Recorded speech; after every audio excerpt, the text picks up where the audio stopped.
ബഅദ്. ബഹുമാനം നിറഞ്ഞ ഉസ്താദുമാർ, പ്രിയമായ വിദ്യാർത്ഥി സുഹൃത്തുക്കളെ, നബിദിനാഘോഷം പ്രവാചക സല്ലല്ലാഹു അലൈഹി വസല്ലമ തങ്ങളുടെ മദ്ഹുകൾ ആരംഭിക്കുന്നത്, അതുപോലെ തന്നെ പ്രവാചക സല്ലല്ലാഹു അലൈഹി വസല്ലമ തങ്ങളുടെ ജന്മദിനമെന്ന് നാം കരുതപ്പെടുന്ന റബീഉൽ അവ്വൽ 12 ദിവസത്തിൽ നാം നടത്തപ്പെടുന്ന മദ്ഹുകൾ, പ്രഭാഷണങ്ങൾ, അന്നദാനങ്ങൾ തുടങ്ങിയ നബി സല്ലല്ലാഹു അലൈഹി വസല്ലമ തങ്ങളെ പ്രത്യേകം ഓർക്കാനുള്ള പരിപാടികളാണ് ഈ ഒരു സമകാലികത്തിൽ നാം നബിദിനാഘോഷം എന്ന പേരിൽ പറഞ്ഞുകൊണ്ടിരിക്കുന്നത്. നമുക്കറിയാം, പ്രവാചക സല്ലല്ലാഹു അലൈഹി വസല്ലമ തങ്ങളുടെ മദ്ഹുകൾ പറയൽ, നബി സല്ലല്ലാഹു അലൈഹി വസല്ലമ തങ്ങളെ കുറിച്ച് ഓർക്കൽ, അതെല്ലാം സുന്നത്തുള്ള കർമ്മമാണ്. അതിനാൽ തന്നെ ആദ്യമായി തന്നെ നമ്മുടെ വാദം പറയുന്നു, നബിദിനാഘോഷം ഇസ്ലാമികമാണെന്നുള്ളത്. എന്നാൽ ഇന്ന് നബിദിനാഘോഷം മുസ്ലിങ്ങളുള്ള എല്ലാ ഏരിയകളിലും ഇന്ന് ഈ ആഘോഷം പതിവായി നടന്നുകൊണ്ടിരിക്കുന്നു. എന്നാൽ ഇതിനെതിരെ വിമർശിക്കുന്നത് ഇവിടുത്തെ വഹാബികൾ മാത്രമാണ്. അവർ എന്നും ചോദിച്ചുകൊണ്ടിരിക്കുന്ന ചോദ്യങ്ങൾ, നബിദിനാഘോഷം നബി സല്ലല്ലാഹു അലൈഹി വസല്ലം തങ്ങളുടെ കാലഘട്ടം നടന്നിട്ടുണ്ടോ? സ്വഹാബാക്കൾ ചെയ്തിട്ടുണ്ടോ? ഏറ്റവും നല്ല ഉത്തമ നൂറ്റാണ്ടിലുള്ള മഹാന്മാരായ പണ്ഡിതന്മാർ ചെയ്തിട്ടുണ്ടോ? തുടങ്ങിയ, അതുപോലെ മക്കയിലും മദീനയിലും നടക്കുന്നുണ്ടോ എന്നൊക്കെ തുടങ്ങിയുള്ള ചോദ്യങ്ങൾ ചോദിച്ചുകൊണ്ട് നബിദിനാഘോഷത്തെ ഇന്ന് ഇല്ലാതാക്കാൻ ശ്രമിച്ചുകൊണ്ടിരിക്കുന്ന വഹാബികൾക്ക് മുമ്പിൽ അത് തുറന്നടിക്കുക തന്നെ നാം ചെയ്തുകൊണ്ടേയിരിക്കും. അതിനൊക്കെ വ്യക്തമായി തന്നെയുള്ള തെളിവുകളുമുണ്ട്. പ്രവാചക സല്ലല്ലാഹു അലൈഹി വസല്ലം തങ്ങളുടെ കാലഘട്ടത്തിൽ ഇല്ലാത്തൊരു കാര്യം പുതുതായി കൊണ്ടുവരുന്നതിനേക്കാണ് ബിദ്അത്ത് എന്ന് പറയുന്നത്. ഈ ബിദ്അത്തിൽ നമുക്ക് രണ്ട് തരമായി തിരിക്കാം. ഒന്ന് ബിദ്അത്തുൻ ഹസനയുമുണ്ട്, ബിദ്അത്തുൻ സയ്യിഅത്തുമുണ്ട്. മഹാനായ ഇമാം നബവി തങ്ങൾ പറയുന്നുണ്ട്, ഈ ബിദ്അത്ത് രണ്ട് വിധം, ബിദ്അത്തുൻ ഹസനയും ബിദ്അത്തുൻ സയ്യിഅയും. നബിദിനാഘോഷം എന്നുള്ളത് നബി സല്ലല്ലാഹു അലൈഹി വസല്ലം തങ്ങളുടെ കാലഘട്ടത്തിൽ ഇല്ലാത്ത ഒന്ന് നല്ല രീതിയിൽ ജനങ്ങൾക്ക് ഗുണകരമാകുന്നത് ശറഈന് എതിരാവാത്ത രീതിയിൽ ചെയ്യുകയാണെങ്കിൽ അത് ബിദ്അത്തുൻ ഹസനയാണ്. നബിദിനാഘോഷം അത്തരത്തിൽ ബിദ്അത്തുൻ ഹസനയായ പ്രവർത്തനമാണ്. അതുപോലെ തന്നെ മറ്റൊരു ചോദ്യമാണ്, നബി സല്ലല്ലാഹു അലൈഹി വസല്ലം തങ്ങളെ സ്വഹാബത്ത്, നബി സല്ലല്ലാഹു അലൈഹി വസല്ലം തങ്ങളെ എന്നും സ്നേഹിക്കുന്ന ആളുകൾക്ക് പ്രത്യേകം ഒരു ദിനം ആഘോഷിക്കേണ്ടതുണ്ടോ എന്ന് ചോദിക്കുമ്പോൾ, പ്രവാചക സല്ലല്ലാഹു അലൈഹി വസല്ലം തങ്ങളെ പ്രത്യേക ദിനത്തിൽ ഓർത്തുകൊണ്ട് അന്ന് കൂടുതൽ നബി തങ്ങളുടെ മദ്ഹുകൾ പാടി പുകഴ്ത്തുന്നതിന് വേണ്ടിയാണ് പ്രത്യേക ദിവസത്തിൽ റബീഉൽ അവ്വൽ 12 അന്ന് നബിദിനാഘോഷം നാം നടത്തിക്കൊണ്ടിരിക്കുന്നത്. അതുപോലെ തന്നെ വ്യത്യസ്ത നാടുകളിൽ മക്കയിലും മദീനയിലും നടക്കുന്നുണ്ടോ എന്നുള്ള ചോദ്യങ്ങൾക്ക് മഹാനായ ഇമാം സഖാവി റളിയല്ലാഹു അൻഹു പറയുന്നുണ്ട്, റബീഉൽ അവ്വൽ 12 സൂഖുൽ ലൈൽ പോലത്തെ നബി സല്ലല്ലാഹു അലൈഹി വസല്ലം തങ്ങൾ ജനിച്ച സ്ഥലം എന്നറിയപ്പെടുന്ന സൂഖുൽ ലൈലിൽ നബി സല്ലല്ലാഹു അലൈഹി വസല്ലം തങ്ങളുടെ പേരിലുള്ള പ്രത്യേകം സന്ദർശനങ്ങൾ പണ്ഡിതന്മാർ നടത്താറുണ്ടെന്ന് ഇമാം സഖാവി തങ്ങൾ റിപ്പോർട്ട് നമ്മോട് സൂചിപ്പിക്കുന്നുണ്ട്. അതുപോലെ തന്നെ നമുക്കറിയാം, നബി സല്ലല്ലാഹു അലൈഹി വസല്ലം തങ്ങൾ ജനിച്ച ദിവസം, നബി സല്ലല്ലാഹു അലൈഹി വസല്ലം തങ്ങൾ എന്ന നബിയുടെ ജന്മദിനത്തിന് മാത്രമാണ് ഇങ്ങനെയുള്ള പ്രത്യേകത, അല്ല മറിച്ച് മറ്റമ്പിയാക്കളുടെ മേലും പ്രത്യേകത ഇല്ലല്ലോ എന്ന് ചോദിക്കുമ്പോൾ, മഹാനായ ആദം നബി അലൈഹി സ്വലാത്തു വസ്സലാമിന്റെ ജന്മദിനമായതുകൊണ്ടാണ് വെള്ളിയാഴ്ചക്ക് അല്ലാഹു തആല അത്രയും ശ്രേഷ്ഠത നൽകിയിട്ടുള്ളത്. അതുപോലെ തന്നെ നബി സല്ലല്ലാഹു അലൈഹി വസല്ലം തങ്ങളുടെ ജന്മദിനമായ തിങ്കളാഴ്ചക്ക് പ്രാധാന്യം നൽകിയത് അത് നബി സല്ലല്ലാഹു അലൈഹി വസല്ലം തങ്ങൾ ജനിച്ച ദിവസമായി എന്നുള്ളത് കൊണ്ടാണ്. തിങ്കളാഴ്ച നബി സല്ലല്ലാഹു അലൈഹി വസല്ലം ജനിച്ചു എന്നുള്ളത് കൊണ്ടല്ല, നബി സല്ലല്ലാഹു അലൈഹി വസല്ലം തങ്ങൾ ജനിച്ച ദിവസം തിങ്കളാഴ്ച ആയി എന്നുള്ളത് കൊണ്ടാണ് തിങ്കളാഴ്ചക്ക് പ്രാധാന്യം നൽകിയതും തിങ്കളാഴ്ച നോമ്പ് സുന്നത്താക്കിയതും. അതുപോലെ തന്നെ അല്ലാഹു സുബ്ഹാനഹു വ തആല പരിശുദ്ധ ഖുർആനിലൂടെ പറയുന്നുണ്ട്, ഖുൽ ബിസ്മില്ലാഹിർ റഹ്മാനിർ റഹീം ഖുൽ ബിഫദ്ലില്ലാഹി വബിറഹ്മതിഹി ഫബിദാലിക ഫല്യഫ്റഹു ഹുവ ഖൈറും മിമ്മാ യജ്മഊൻ. പ്രസ്തുത സൂക്തത്തിലൂടെ അല്ലാഹുവിന്റെ റഹ്മത്തായി, അല്ലാഹുവിന്റെ ഫദ്ലായി മഹാന്മാരായ മുഫസ്സിരീങ്ങൾ നമ്മോട് സൂചിപ്പിക്കുന്നത് അത് അല്ലാഹുവിന്റെ ഹബീബ് സല്ലല്ലാഹു അലൈഹി വസല്ലം തങ്ങൾ തന്നെയാണെന്നാണ്. അതുപോലെ തന്നെ നബി സല്ലല്ലാഹു അലൈഹി വസല്ലം തങ്ങൾക്ക് ശേഷം സ്വഹാബത്തും അതുപോലെ തന്നെ താബിഈങ്ങളൊക്കെ ചെയ്തിട്ടുണ്ടോ? നബി സല്ലല്ലാഹു അലൈഹി വസല്ലം തങ്ങൾ പ്രത്യേക നബിദിനാഘോഷം നടത്തിയിട്ടുണ്ടോ എന്ന് ചോദിക്കുമ്പോൾ മഹാനായ ഹസനുൽ ബസ്രി തങ്ങൾ പറയുന്നുണ്ട്, എനിക്ക് ഉഹുദ് പർവ്വതത്തോളം സ്വർണ്ണം ലഭിക്കുകയാണെങ്കിൽ ഞാൻ അതെല്ലാം ഉപയോഗിച്ച് അല്ലാഹുവിന്റെ ഹബീബ് സല്ലല്ലാഹു അലൈഹി വസല്ലം തങ്ങളുടെ പേരിലുള്ള നബിദിനാഘോഷം കഴിക്കാൻ വേണ്ടി അത്രയും ധനം ഞാൻ ചെലവഴിക്കുമായിരുന്നു മഹാനായ ഹസനുൽ ബസ്രി തങ്ങൾ നമ്മോട് സൂചിപ്പിക്കുന്നുണ്ട്. അതുപോലെ തന്നെ പ്രസ്തുത നബി സല്ലല്ലാഹു അലൈഹി വസല്ലം തങ്ങളുടെ കാലഘട്ടത്തിൽ നടന്ന നബി സല്ലല്ലാഹു അലൈഹി വസല്ലം തങ്ങളുടെ മൗലിദിന്റെ രൂപങ്ങൾ എങ്ങനെ വ്യത്യസ്ത കാലങ്ങൾ അത് നടന്നത് എങ്ങനെയൊക്കെ സൂചിപ്പിക്കാൻ സമകാലിക പണ്ഡിതന്മാരായ ഇമാം അബൂ ഷാമ, അതുപോലെ തന്നെ ഇബ്നു ഹജർ അസ്കലാനി തങ്ങൾ, ഇബ്നു ഹജർ ഹൈതമി തങ്ങൾ, അതുപോലെ തന്നെ ഷാ അബ്ദുർ റഹീം അദ്ദഹലി തുടങ്ങിയവരൊക്കെ മൗലിദാഘോഷത്തിന്റെ പ്രാധാന്യത്തെക്കുറിച്ച്, മൗലിദാഘോഷത്തിന്റെ ആവശ്യകതയെക്കുറിച്ച്, പണ്ഡിതരുടെ രീതികളെ കുറിച്ച് മാത്രം ഗ്രന്ഥങ്ങൾ രചിച്ചിട്ടുള്ള പണ്ഡിതന്മാർ തന്നെയുണ്ട്. അതുപോലെ തന്നെ നബി സല്ലല്ലാഹു അലൈഹി വസല്ലം തങ്ങളുടെ ജന്മദിനത്തിൽ പ്രത്യേകത ഉണ്ടെന്ന് അറിയിക്കുന്ന മറ്റൊരു കാര്യമാണ് ശൈത്താൻ പൊട്ടിക്കരഞ്ഞ 4 ദിവസങ്ങളാണുള്ളത്.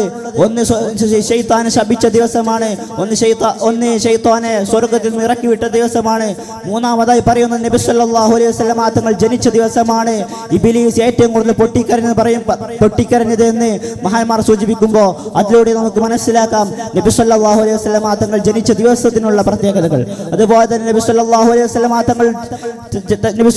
തങ്ങളുടെ ജന്മദിനം കൊണ്ട് ആഘോഷിച്ചതിന്റെ പേരിൽ സന്തോഷിച്ചതിന്റെ പേരിൽ ഒരു മുസ്ലിമിന് സ്വർഗത്തിൽ നിന്നും തിങ്കളാഴ്ച ദിവസം സ്വർഗീയ പാനീയം ലഭിക്കുന്നു എന്നുള്ളത് നബി സല്ലല്ലാഹു അലൈഹി വസല്ലം തങ്ങൾ ജനിച്ച ദിവസം അത് ആഘോഷിച്ചു എന്നുള്ളത് കൊണ്ടാണ്. പിന്നെ നാം മനസ്സിലാക്കേണ്ടത് ഇവിടെയുള്ള നമ്മുടെ നബിദിനാഘോഷം എന്താണ്. നബിദിനാഘോഷം കൊണ്ട് നമ്മുടെ നാട്ടിൽ നടന്നു വരുന്നത് എന്തൊക്കെയാണ്? നബി സല്ലല്ലാഹു അലൈഹി വസല്ലം തങ്ങളുടെ മേൽ സ്വലാത്തും സലാമും ചൊല്ലലാണ്. നബി സല്ലല്ലാഹു അലൈഹി വസല്ലം തങ്ങളുടെ മേൽ സ്വലാത്തും സലാം ചൊല്ലുന്നതിനെ കുറിച്ച് പരിശുദ്ധ ഖുർആൻ പറഞ്ഞത് എന്താ? ബിസ്മില്ലാഹിർ റഹ്മാനിർ റഹീം ഇന്നല്ലാഹ വമലായികതുഹു യുസല്ലൂന അലൻ നബി യാ അയ്യുഹല്ലദീന ആമനൂ സ്വല്ലു അലൈഹി വസല്ലിമു തസ്ലീമാ.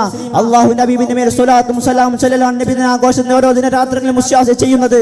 അതാണ് ഇവിടെ നാം ചെയ്തുകൊണ്ടിരിക്കുന്നത്. മറ്റൊരു കർമ്മം എന്താ? അല്ലാഹുവിന്റെ ഹബീബ് സല്ലല്ലാഹു അലൈഹി വസല്ലം തങ്ങളുടെ ജീവിതത്തെക്കുറിച്ച് കൂടുതൽ അറിയലാണ്. അത് നബി തങ്ങളുടെ ശമായിലെ കുറിച്ച് അറിയലാണ്. മറ്റൊന്നുള്ളത് നബി സല്ലല്ലാഹു അലൈഹി വസല്ലം തങ്ങളുടെ സ്മരണ ഒന്നുകൂടി ജനങ്ങളിലേക്ക് ഉയർത്തലാണ്. മറ്റു അന്നദാനങ്ങൾ, നബി തങ്ങളുടെ മധു പറയൽ, ഇതെല്ലാം സുന്നത്തുള്ള കർമ്മം തന്നെയാണ്. അതിനാൽ തന്നെ നബി സല്ലല്ലാഹു അലൈഹി വസല്ലം തങ്ങളുടെ ആഘോഷം നബിയെ സ്നേഹിക്കുന്നവർ, നബിയോട് ഇഷ്കുള്ളവർ അതെന്നും ചെയ്തുകൊണ്ടേയിരിക്കും. നബിയോട് ഇഷ്ടമില്ലാത്തവർ അതിനെ എതിർത്തുകൊണ്ടേയിരിക്കുമെന്ന് മാത്രം പറഞ്ഞുകൊണ്ട് അവസാനിപ്പിക്കുന്നു. അൽഹംദുലില്ലാഹ്. അസ്സലാമു അലൈക്കും വറഹ്മത്തുള്ളാഹി വബറകാതുഹു.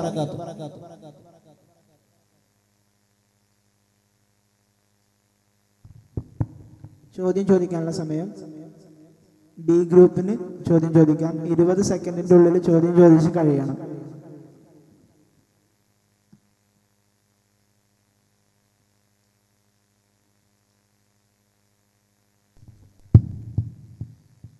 അസ്സലാമു അലൈക്കും വറഹ്മത്തുള്ളാഹി. നബി സല്ലല്ലാഹു അലൈഹി വസല്ലം തങ്ങളുടെ ജന്മദിനാഘോഷത്തെക്കുറിച്ച് ഒരു ഗ്രൂപ്പ് ഇവിടെ അവതരിപ്പിക്കുകയുണ്ടായി. എന്നാൽ നിങ്ങൾ പ്രസ്താവിച്ചതുപോലെ പ്രവാചകന്മാരുടെ കാലഘട്ടത്തിലൊന്നുമില്ലാത്ത ഒരു, അല്ലെങ്കിൽ സഹാബാക്കളുടെ കാലഘട്ടത്തിലൊന്നുമില്ലാത്ത ഒരു ജന്മദിനാഘോഷം നബി സല്ലല്ലാഹു അലൈഹി വസല്ലം തങ്ങളുടെ പേരിൽ നിങ്ങൾ അഹ്ലുസുന്ന എന്ന നിലയ്ക്ക് ഇപ്പോഴും ആചരിച്ചു വരുന്നതിൻ്റെ ഒരു അടിസ്ഥാനം എന്താണ്? കാരണം സൂറത്ത് ഇബ്രാഹിമിൽ അൽയൗമ അക്മൽതു ലക്കും ദീനക്കും വഅത്മംതു അലൈക്കും നിഅമതി വറദീതു ലക്കുമുൽ ഇസ്ലാമ ദീന എന്ന് അല്ലാഹു സുബ്ഹാനഹു വ തആല വളരെ വ്യക്തമാക്കി കൊണ്ട് പറയുമ്പോൾ ദീനുൽ ഇസ്ലാം നബി തങ്ങളുടെ കാലഘട്ടത്തിൽ നബിദിനം ആഘോഷിക്കേണ്ടതായിരുന്നുവെങ്കിൽ നബി തങ്ങളുടെ ജീവിതകാലത്തിൽ എന്തുകൊണ്ട് നബി സല്ലല്ലാഹു അലൈഹി വസല്ലം തങ്ങൾ അങ്ങനെ പറഞ്ഞില്ല? അസ്സലാമു അലൈക്കും.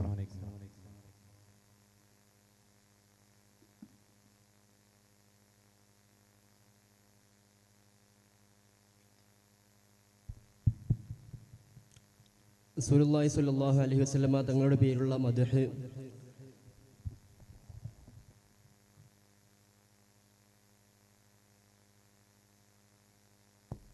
മഹാനായ റസൂലുള്ളാഹി സ്വല്ലല്ലാഹു അലൈഹി വസല്ലമ തങ്ങളുടെ പേരുള്ള മദ്ഹ് പറയൽ, മറ്റ് അപദാനങ്ങൾ പറയലൊക്കെ റസൂലുള്ളാഹിയുടെ കാലത്തും സഹാബാക്കളുടെ കാലത്തുമൊക്കെ നടന്നിട്ടുണ്ട് എന്നതിന് തെളിവ് നമ്മുടെ ആമുഖത്തിൽ ഉദ്ധരിക്കുകയുണ്ടായി.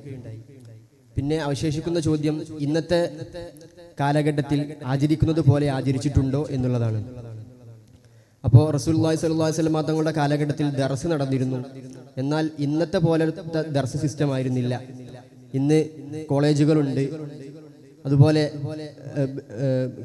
ബെഞ്ചിൽ കിതാബ് വെച്ചുകൊണ്ട് പഠിക്കുന്നു. ആ ദർസ് സിസ്റ്റം ആയിരുന്നില്ല റസൂലുള്ളാഹിയുടെ കാലത്ത്. അതിനേക്കാൾ വ്യത്യസ്തമായിരുന്നു പിന്നീട് വന്ന താബിഈങ്ങളുടെ കാലത്ത്. അപ്പോൾ കാലത്തിനനുസരിച്ചുള്ള മാറ്റമാണ് അവിടെ സംഭവിച്ചിട്ടുള്ളത്. മാത്രമല്ല നമുക്ക് ലഭിച്ചിരിക്കുന്ന അഹാദീസ് അത് വളരെ കുറവാണ്. അപ്പോൾ ഒരു മനുഷ്യൻ്റെ ജീവിതത്തിൽ സംഭവിക്കുന്ന സംഭവങ്ങൾ മുഴുവൻ ഒരിക്കലും ഇവിടെ റിവായത്ത് ചെയ്യപ്പെട്ടിട്ടില്ല, നമുക്ക് ലഭിച്ചിട്ടില്ല. അപ്പോൾ അവയിൽ അത് ഉൾപ്പെട്ടിട്ടുണ്ട് എന്ന് നാം മനസ്സിലാക്കേണ്ടിയിരിക്കുന്നു.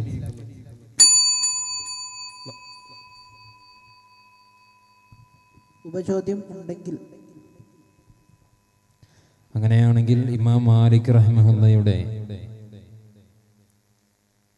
ഇമാം മാലിക് തങ്ങളെ തൊട്ട് ഇബ്നു ഹസം എന്നവരെ ഇഹ്കാമുൽ അഹ്കാം എന്ന കിതാബിൽ ഉദ്ധരിക്കുന്നുണ്ട്.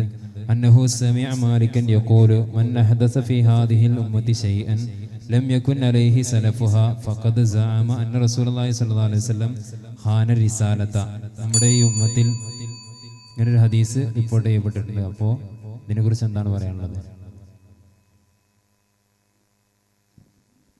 ചോദ്യത്തിന് വിശദീകരണം വേണമെങ്കിൽ ആവശ്യപ്പെടാം. ഇമാം മാലിക് തങ്ങളെ തൊട്ട് മൻ അഹദസ ഫീ ഹാദിഹിൽ ഉമ്മത്തി ശൈഅൻ, ഈ ഉമ്മത്തിൽ ഒരു പുതുതായൊരു കാര്യം ഒരാൾ ഉണ്ടാക്കിയാൽ ലം യകുൻ അലൈഹി സലഫുഹ, മുൻഗാമികളിൽ നിന്ന് ആരിൽ നിന്നും ഉണ്ടാവാത്ത ഒരു കാര്യം, ഉദാഹരണം നമ്മുടെ നബിദിനം പോലെയുള്ള കാര്യങ്ങൾ, ഫഖദ് സഅമ അന്ന റസൂലുള്ളാഹി സ്വല്ലല്ലാഹു അലൈഹി വസല്ലം ഖാന റിസാലത, അങ്ങനെയാണെങ്കിൽ അങ്ങനെ ഒരു പുതുതായൊരു കാര്യം കൊണ്ടുവന്നാൽ നബി സല്ലല്ലാഹു അലൈഹി വസല്ലമ തങ്ങളുടെ റിസാലത്തിനെ തന്നെ നബി സല്ലല്ലാഹു അലൈഹി വസല്ലമ തങ്ങൾ റിസാലത്തിനെ വഞ്ചിച്ചവനായി എന്നവൻ വാദിച്ചു എന്ന് ഇമാം മാലിക് തങ്ങളെ തൊട്ട് ഇഹ്കാമുൽ അഹ്കാം എന്ന കിതാബിൽ ഇബ്നു ഹസം എന്നവർ പറയുന്നുണ്ട്.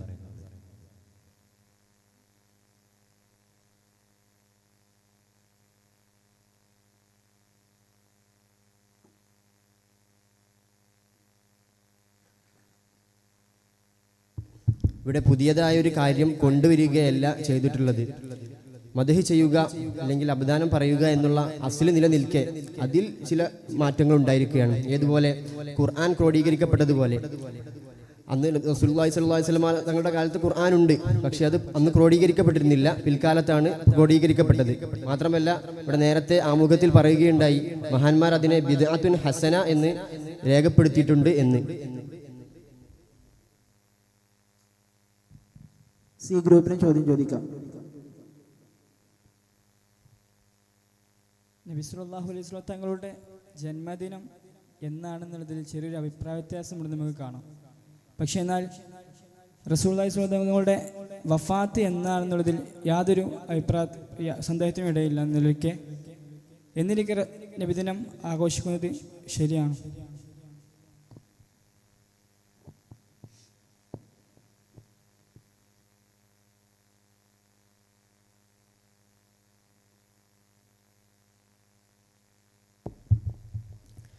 ജനനവും മരണവും സംബന്ധിച്ച അഭിപ്രായ വ്യത്യാസങ്ങളുണ്ട് ഡേറ്റിലുള്ള. പക്ഷേ ഒരു മനുഷ്യൻ മരിച്ചാൽ അയാളെ സംബന്ധിച്ചുള്ള ദുഃഖാചരണം 3 ദിവസം മാത്രമേ നിലനിൽക്കാൻ പാടുള്ളൂ. ശേഷമുള്ള ദിനങ്ങളിൽ അത് നിലനിർത്താൻ പാടില്ല. എന്നാൽ സന്തോഷം, ജന്മം ഒരു സന്തോഷമാണ്. ആ സന്തോഷമുണ്ട് എന്ന നിലയിൽ നമുക്ക് എത്ര ദിവസം വേണമെങ്കിലും ആഘോഷിക്കാം. എന്തെങ്കിലും അവ്യക്തതയുണ്ടെങ്കിൽ ഉപചോദ്യമാവാം.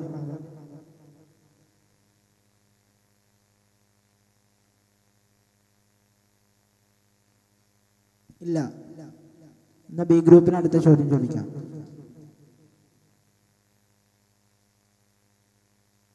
ഇൻട്രോ ഒന്നും വേണ്ട, നേരെ ചോദ്യത്തിലേക്ക് കടന്നാൽ മതി. 20 സെക്കൻഡിന്റെ ഉള്ളിൽ തീർക്കണം.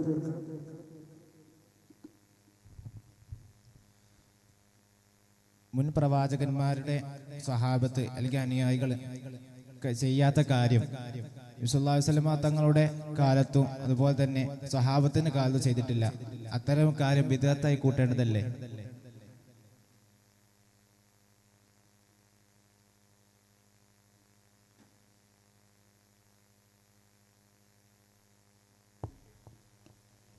വീണ്ടും ചോദിക്കുന്നു, നബി തങ്ങളുടെ കാലത്ത് സ്വഹാബത്തിന്റെ കാലത്ത് അങ്ങനെ ചെയ്തിട്ടില്ല എന്ന് ഒരു തെളിവെങ്കിലും ഉദ്ധരിക്കാൻ കഴിയുമോ? നിങ്ങൾക്കത് തെളിവ് കൊണ്ടുവരാൻ ചിലപ്പോൾ സാധിച്ചിട്ടുണ്ടാവില്ല.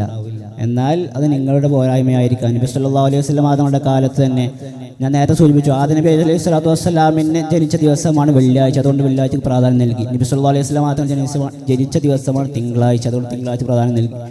അതുപോലെ തന്നെ സ്വഹാബത്തിന് പ്രത്യേകം ഒരു നബിത്തങ്ങളെ ആഘോഷിക്കേണ്ട ആവശ്യമില്ല. എന്നും നബിത്തങ്ങളോട് ഇഷ്കിലായിരുന്നവർ എല്ലാ ദിവസവും നബിത്തങ്ങളോടുള്ള പ്രേമത്തിൽ തന്നെയായിരുന്നു. അതുപോലെ അതിനുശേഷമുള്ള താബീയങ്ങൾ തന്നെ ഹസനുൽ ബസരി തങ്ങളുടെ ഉദ്ധാരണി നേരത്തെ ഞാൻ വായിച്ചു. ഇതെല്ലാം ഇതിനുള്ള തെളിവ് തന്നെയാണ്.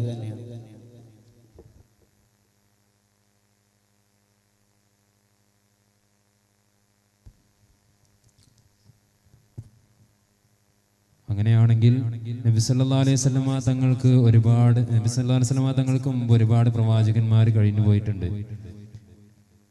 എന്തുകൊണ്ട് നബി സല്ലല്ലാഹു അലൈഹി വസല്ലമ തങ്ങളും അല്ലെങ്കിൽ അവരുടെ സ്വഹാബാക്കളും എന്തുകൊണ്ട് മുൻകഴിഞ്ഞ പ്രവാചകന്മാരുടെ ഒന്നും ജന്മദിനം ആഘോഷിച്ചില്ല?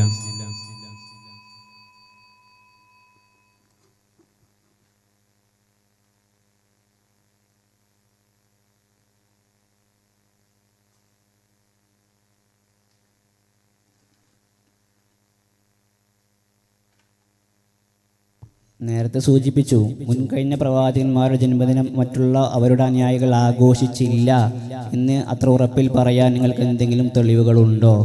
അതുപോലെ ഞാൻ സൂചിപ്പിക്കുകയാണ്, ആദം നബി അലി ഓരോ നബിമാരുടെയും ജന്മദിനത്തിന് പ്രത്യേകം നൽകിയിട്ടുണ്ട്. അറിയപ്പെട്ടതാണ് ആദം നബി അലൈഹി സ്വലാത്തു വസ്സലാമിൻ്റെ ജന്മദിനം വെള്ളിയാഴ്ച. അതുകൊണ്ട് ഏറ്റവും സൂര്യൻ ഉദിക്കുന്നത് വെച്ച് ഏറ്റവും ഉത്കൃഷ്ടമായ ദിവസം അത് വെള്ളിയാഴ്ചയാണെന്ന് അല്ലാഹുവിൻ്റെ ഹബീബ് സല്ലല്ലാഹു അലൈഹി വസല്ലം തങ്ങൾ സൂചിപ്പിച്ചു. അവരുടെ ജന്മദിനം കൊണ്ട് അവരുടെ സ്വഹാബികൾ നടത്തിയിട്ടില്ല എന്ന് നിങ്ങൾക്ക് ഉറപ്പ് തെളിവ് പറയുകയാണെങ്കിൽ ഇൻഷാ അല്ലാഹ് അതിന് മറുപടി പറയാം.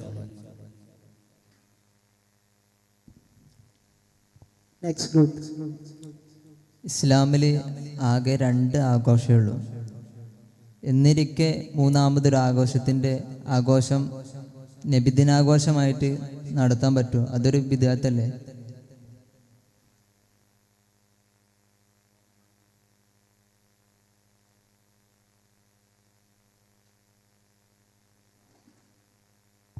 അള്ളാഹു തആല പറഞ്ഞ 2 ആഘോഷങ്ങളാണ് ഈദ് ഫിത്റും ഈദ് അദ്ഹയും. നബിദിനാഘോഷം എന്ന് പറഞ്ഞാൽ പേര് മാറ്റിക്കളി ആഘോഷം എന്നാക്കണ്ട. നബി സല്ലല്ലാഹു അലൈഹി വസല്ലം തങ്ങളുടെ പേരിൽ മദ്ഹ്, അതുപോലെ പ്രകീർത്തനങ്ങൾ, നബി തങ്ങളെ കുറിച്ച് കൂടുതൽ സ്മരണകൾ ഉയർത്തുക, ഇതൊക്കെ തന്നെയാണ് ഈ ഒരു ദിവസത്തിൻ്റെ പ്രത്യേക ദിവസത്തിൽ നാം ചെയ്തുകൊണ്ടിരിക്കുന്നത്. ഒരു നബിദിന ആഘോഷം എന്ന് പറയാൻ ബുദ്ധിമുട്ടാണെങ്കിൽ പേര് മാറ്റി ഉപയോഗിച്ചാൽ മതി. നബി സല്ലല്ലാഹു അലൈഹി വസല്ലം തങ്ങളുടെ മദ്ഹുകൾ ചൊല്ലി പറയുക, അതെന്നും സുന്നത്ത് തന്നെയാണ്. അത് ബിദ്അത്തുൻ ഹസന തന്നെയാണ്.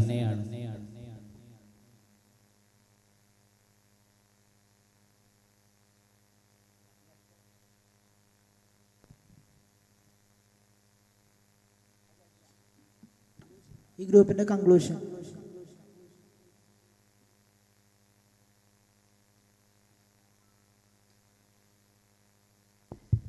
അസ്സലാമു അലൈക്കും വറഹ്മത്തുള്ളാഹി വബറകാതുഹു.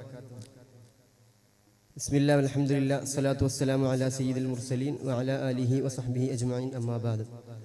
മഹാനായ റസൂൽ സല്ലല്ലാഹു അലൈഹി വസല്ലമ തങ്ങളുടെ പേരിൽ നബിദിനാഘോഷം നടത്തൽ അത് ഇസ്ലാമികമാണെന്ന് നമ്മുടെ വാദം അത് സ്ഥിരപ്പെട്ട് കഴിഞ്ഞിരിക്കുകയാണ്. ഉത്തമ നൂറ്റാണ്ടുകളിലും ശേഷക്കാരിലും ഈ ഒരു ആഘോഷം നടന്നതായി നമുക്ക് മനസ്സിലാക്കാൻ സാധിക്കും.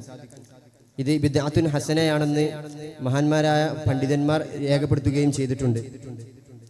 അതുപോലെ റസൂൽ സല്ലല്ലാഹു അലൈഹി വസല്ലമ തങ്ങളുടെ പേരിൽ ആഘോഷം നടത്തൽ ഏത് സമയത്തും അല്ലെങ്കിൽ പ്രത്യേക സമയത്തും എല്ലാ സമയത്തും നടത്തൽ അനുവദനീയമാണെന്ന് നമുക്ക് മനസ്സിലാക്കാൻ സാധിച്ചു. അതുപോലെ നബിദിനാഘോഷം എല്ലാ നിലയിലും ഇസ്ലാമികമാണെന്ന വാദം ഇവിടെ സ്ഥിരപ്പെടുകയാണ്. നബിയുടെ മേലുള്ള മദ്ഹ്, പ്രഭാഷണം, അന്നദാനം ഇന്ന് നടത്തിപ്പോരുന്ന എല്ലാ സംഗതികളും അനുവദനീയമാണ് എന്നത് സ്ഥിരപ്പെടുകയാണ്. കാരണം അതിൻ്റെ അസ്ല് നിലനിൽക്കെ മറ്റുള്ള കാര്യങ്ങൾ അതിൽ ചില ആഡിങ്സ് വരിക മാത്രമാണ് ചെയ്യുന്നത്. അതുകൊണ്ട് തന്നെ നബിദിനാഘോഷം അനുവദനീയമാണെന്ന വാദം ഇവിടെ വളരെ വ്യക്തമാണ്. ഇത്രയും പറഞ്ഞുകൊണ്ട് നിർത്തുന്നു. അസ്സലാമു അലൈക്കും വറഹ്മത്തുള്ളാഹി.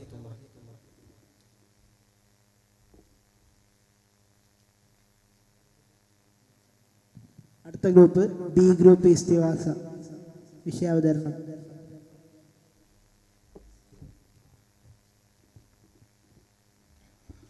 അസ്സലാമു അലൈക്കും വറഹ്മത്തുള്ളാഹി തആല വബറകാതുഹു. അൽഹംദുലില്ലാഹി വസ്സലാത്തു വസ്സലാമു അലാ അഷ്റഫിൽ മഖ്ലൂഖീൻ വഅലാ ആലിഹി വസഹ്ബിഹി അജ്മഈൻ. അമ്മാ ബഅദ്.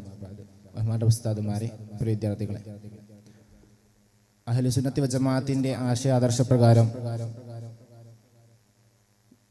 ഇസ്തിഗാസ സ്വഹീഹാണ്, ഇസ്ലാമിൽ സ്വഹീഹാണ് എന്നതാണ് ആ ഒരു വായത്തെയാണ് നാം ഇവിടെ പ്രസ്താവിക്കുന്നത്. ഇതിനെ എതിർക്കുന്നവർ ഇസ്തിഗാസ അള്ളാഹുവിനോട് അത് ശിർക്കാണെന്ന് വാദിക്കുന്നവരാണ്. അവർക്കെതിരെയുള്ള തെളിവുകൾ നമുക്ക് പക്കലുമുണ്ട്.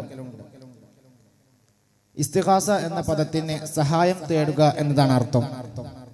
സൂറത്തുൽ ഫാത്തിഹയിലെ ഒരായത്താണ് ബിസ്മില്ലാഹിർ റഹ്മാനിർ റഹീം, ഇയ്യാക നഅ്ബുദു വ ഇയ്യാക നസ്തഈൻ. നിന്നെ മാത്രം ഞങ്ങൾ ആരാധിക്കുന്നു, നിന്നോട് മാത്രം ഞങ്ങൾ സഹായം തേടുകയും ചെയ്യുന്നു. ഈ ആയത്തിനെ പണ്ഡിതന്മാർ വിശദീകരിക്കുന്നതും നിനക്ക് വഴിപ്പെടുന്നതിലും മറ്റു ഞങ്ങളുടെ എല്ലാ കാര്യങ്ങളിലും നിന്നോട് സഹായം തേടുന്നു എന്നാണ് ഇബ്നു കസീർ നമുക്ക് കാണാൻ കഴിയുക. ഇവിടെ ഭൗതികമെന്നോ അഭൗതികമെന്നോ വേർതിരിക്കാതെ എല്ലാ കാര്യങ്ങളിലും സഹായം തേടുന്നത് അള്ളാഹുവിനോട് മാത്രമാണ്, അഥവാ അള്ളാഹുവിനോട് മാത്രമായിരിക്കണം. അപ്പോൾ നാം സാധാരണ തേടുന്ന സഹായങ്ങൾ ഇതര ജീവികളോട് വരെ ചെയ്യാറില്ലേ അതോ എന്ന ചോദ്യത്തിന് ഉത്തരം വളരെ ലളിതമാണ്. ഏത് കാര്യമായാലും ആരോടായാലും അത് ശിർക്കാണെങ്കിൽ നാം നേർ പറഞ്ഞത് പ്രകാരം സാക്ഷാൽ ഉടമസ്ഥൻ എന്ന അഥവാ ഇലാഹാണെന്ന വിശ്വാസം ഉണ്ടായാലാണ്. അല്ലാത്ത കാലത്താലും അത് ശിർക്കാകുകയില്ല. കാരണം അള്ളാഹു പറയുന്നു, നിങ്ങൾക്ക് അള്ളാഹു അല്ലാതെ മറ്റൊരു സംരക്ഷകനും സഹായവും ഇല്ല എന്ന് അൻകബൂത്തിലെ 22-ാമത്തെ ആയത്തിൽ കാണാം. ഇവിടെ ഒരു സഹായമില്ല എന്ന് പറഞ്ഞത് നമ്മെ ആരും സഹായിക്കുകയില്ല എന്ന അർത്ഥത്തിലല്ലോ. കാരണം അള്ളാഹു തആല പറയുന്നുണ്ട്, അള്ളാഹു അല്ലാത്ത സഹായികളെ പരിശുദ്ധ ഖുർആനിൽ തന്നെ പരിചയപ്പെടുത്തുന്നു. ബിസ്മില്ലാഹിർ റഹ്മാനിർ റഹീം, ഇന്നമാ വലിയകും അല്ലാഹു വറസൂലുഹു വല്ലസീന ആമനു അല്ലസീന സ്വലാത യുഅ്തൂന അസ്സകാത വഹും റാഖിയൂൻ. ഈ സൂറത്ത് അൽ മാഇദയിൽപ്പെട്ടതാണ്. പിന്നീടുള്ളത് സൂറത്ത് തഹരീമിലാണ്. ബിസ്മില്ലാഹിർ റഹ്മാനിർ റഹീം, ഫഇന്നല്ലാഹു മൗലാഹു വജിബ്രീൽ വസ്വാലിൽ മുഅ്മിനീന വൽ മലായികതു ബഅദ ദാലിക ദഹീർ. അള്ളാഹുവും ജിബ്രീലും അലൈഹിസ്സലാം വിശ്വാസികളിൽ നിന്നുള്ള സജ്ജനങ്ങളും മറ്റു മലക്കുകളുമാണ്. അതിനുശേഷം സഹായികൾ. ഈ ആയത്തിൽ മലക്കുകളെയും പ്രത്യേകിച്ച് ജിബ്രീൽ അലൈഹിസ്സലാമിനെയും സജ്ജനങ്ങളെയും സഹായികളായി അള്ളാഹു പരിചയപ്പെടുത്തുന്നു. മേൽ കൊടുത്ത ആയത്ത് അള്ളാഹു മാത്രമാണ് സഹായി എന്ന് പറയുന്നു. ഇത് വൈരുദ്ധ്യമായി തോന്നാം, എന്നാൽ അവിടെയാണ് സുന്നത്ത് ജമാഅയുടെ വിശ്വാസത്തിന്റെ പ്രസക്തി എന്നുള്ളത്. ഏതൊരു കാര്യവും സൃഷ്ടികൾക്ക് സ്വന്തമായി ചെയ്യാൻ കഴിയില്ല. അള്ളാഹുവിന്റെ സഹായം അതിന് അത്യാവശ്യമാണ്. അത് മുഅ്ജിസത്ത്, കറാമത്ത്, സാധാരണ പ്രവൃത്തി എന്ന വ്യത്യാസമില്ലെന്ന് വിശുദ്ധ ഖുർആനും ഹദീസും പണ്ഡിത സാക്ഷ്യങ്ങളും പറയുന്നു. വല്ലാഹു ഖലഖകും വമാ തഅമലൂൻ. നിങ്ങളെയും നിങ്ങളുടെ പ്രവർത്തനങ്ങളെയും സൃഷ്ടിച്ചത് അള്ളാഹുവാണ്. എല്ലാ പ്രവർത്തനവും സൃഷ്ടിച്ചത് അള്ളാഹുവാണ്. അവിടെ ഭൗതികമെന്നോ അഭൗതികമെന്നോ വേർതിരിവില്ല. വല്ലാഹു തആല ഖാലിഖുൻ ലിഅഫ്ആലിൽ ഇബാദിൽ കുല്ലിഹാ എന്ന് അഖായിദ് നസ്ഫിയ എന്ന കിതാബിൽ കാണാം. അടിമകളുടെ എല്ലാ പ്രവർത്തനങ്ങളും സൃഷ്ടാവ് അള്ളാഹുവാണ്. ഇവിടെ വേർതിരിവില്ലെന്നുള്ളത് പണ്ഡിതന്മാർ വ്യക്തമാക്കുന്നു. എന്നാൽ മുഅ്ജിസത്ത്, കറാമത്ത് സൃഷ്ടിക്കുന്നത് അള്ളാഹുവും അല്ലാത്ത സൃഷ്ടികളുമാണെന്ന് ചിലർ ജൽപ്പിക്കാറുണ്ട്. പരിശുദ്ധ ഖുർആൻ അതിനെ ഗണ്ണിക്കുന്നു. നാം സാധാരണ ചെയ്യാറുള്ള ചിരി, കരച്ചിൽ പോലെയുള്ള കാര്യങ്ങൾ വരെ അള്ളാഹുവാണ്. ബിസ്മില്ലാഹിർ റഹ്മാനിർ റഹീം, വഅന്നഹു അൽഹഖു വഅബ്കി വഅന്നഹു ഹുവ അമാത വഅഹ്യ. സൂറത്തുൽ നജ്മിൽ നമുക്ക് കാണാം. നിശ്ചയം ചിരിപ്പിക്കുന്നതും കരയിപ്പിക്കുന്നതും ജീവിപ്പിക്കുന്നതും മരിപ്പിക്കുന്നതും അള്ളാഹുവാണ്. ഇവിടെ നാം സാധാരണ മനുഷ്യരിലേക്ക് ചേർത്തി പറയുന്ന ചിരി, കരച്ചിൽ പോലെയുള്ളതും ചേർത്തി പറയാത്ത മരണം, ജീവൻ പോലെയുള്ളതും ചെയ്യുന്ന അള്ളാഹുവാണ്. മുഅ്ജിസത്തും കറാമത്തും ഇതുപോലെയാണ്. അള്ളാഹു പറയുന്നു, ബിസ്മില്ലാഹിർ റഹ്മാനിർ റഹീം, വമാ കാന ലനാ അൻ വമാ കാന ലനാ അൻ നഅതിയകും ബിസുൽത്താനി ഇല്ലാ ബിഇദ്നില്ലാഹ് വഅലല്ലാഹി ഫല്യതവക്കൽ മുഅ്മിനീൻ. സൂറത്ത് ഇബ്രാഹിമിലെ 11-ാമത്തെ ആയത്താണ്. അള്ളാഹുവിന്റെ അനുമതിയില്ലാതെ ഞങ്ങൾക്ക് പ്രവാചകന്മാർക്ക് ഒരു മുഅ്ജിസത്തും കൊണ്ടുവരാൻ സാധ്യമല്ല. ചുരുക്കത്തിൽ മനുഷ്യന്റെ പ്രവർത്തനങ്ങൾ ഉള്ളതും ഇല്ലാത്തതുമായ എല്ലാ കാര്യങ്ങളും ഇവിടെ കൊണ്ടുവരുന്നതും അത് സൃഷ്ടിക്കുന്നതും അള്ളാഹു മാത്രമാണ്. അതുകൊണ്ടാണല്ലോ വിശുദ്ധ ഖുർആൻ ഇങ്ങനെ പറഞ്ഞത്, ബിസ്മില്ലാഹിർ റഹ്മാനിർ റഹീം, വമാ റമീത ഇദ് റമീത വലാകിന്നല്ലാഹ റമ. താങ്കൾ എറിഞ്ഞ സമയത്ത് താങ്കൾ എറിഞ്ഞിട്ടില്ല, എങ്കിലും അള്ളാഹുവാണ് എറിഞ്ഞതുള്ളത്. ഇവിടെ നബി സല്ലല്ലാഹു അലൈഹി വസല്ലമ തങ്ങൾ എറിഞ്ഞിട്ടില്ല എന്ന് ബുദ്ധിയുള്ള ആരെങ്കിലും പറയുമോ? മറിച്ച് ഒരു പിടി മണ്ണ് എല്ലാ ശത്രുക്കളുടെയും കണ്ണിൽ പതിപ്പിച്ചത് അള്ളാഹുവാണ്. ചുരുക്കത്തിൽ എല്ലാ പ്രവർത്തികളും ഭൗതികമെന്നോ അഭൗതികമെന്നോ വേർതിരിക്കാതെ സൃഷ്ടിക്കുക അള്ളാഹുവാണ്. ഇങ്ങനെയാണ് എല്ലാ കാര്യങ്ങളും എന്ന് വെച്ചാൽ മഹാന്മാരായ അമ്പിയാക്കളും ഔലിയാക്കളും അവരുടെ മുഅ്ജിസത്ത് കറാമത്ത് കൊണ്ട് സഹായിക്കുക എന്നത് ഒരു വലിയ വിഷയമല്ല. കാരണം അള്ളാഹു ആണല്ലോ എല്ലാം ചെയ്യുന്നത്, അതിന് അവന് കഴിയില്ല എന്ന് ആരെങ്കിലും വാദിക്കുമോ? മരണപ്പെടുക എന്നതോ ജീവിച്ചിരിക്കുക എന്നതോ മുഅ്ജിസത്ത് കറാമത്ത് വെളിവാക്കുന്ന തടസ്സവുമല്ല.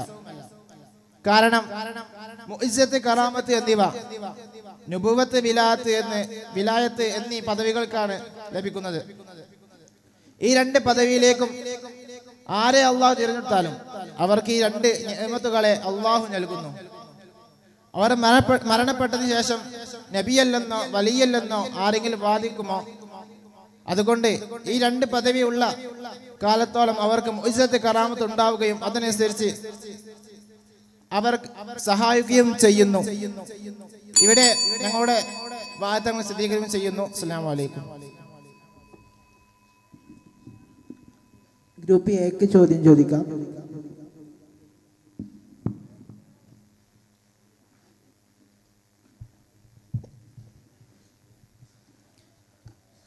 താങ്കൾക്കൊരു പ്രതിസന്ധി ഉണ്ടായെന്ന് നോക്കാം.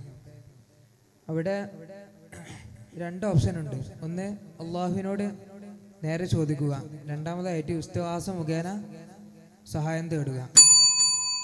ഇവിടെ അഫ്ളലായ രൂപം എന്താണ്?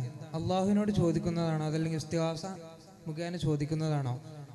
അതുപോലെ തന്നെ രക്ഷപ്പെടുത്തൽ കൊണ്ട് ഏറ്റവും ഇങ്ങോട്ട് റിട്ടേൺ ആയി കിട്ടുന്നത് റിസൾട്ട് ഉണ്ടാകുന്നത് ഇതിൽ ഏതൊന്നു കൊണ്ടാണ്?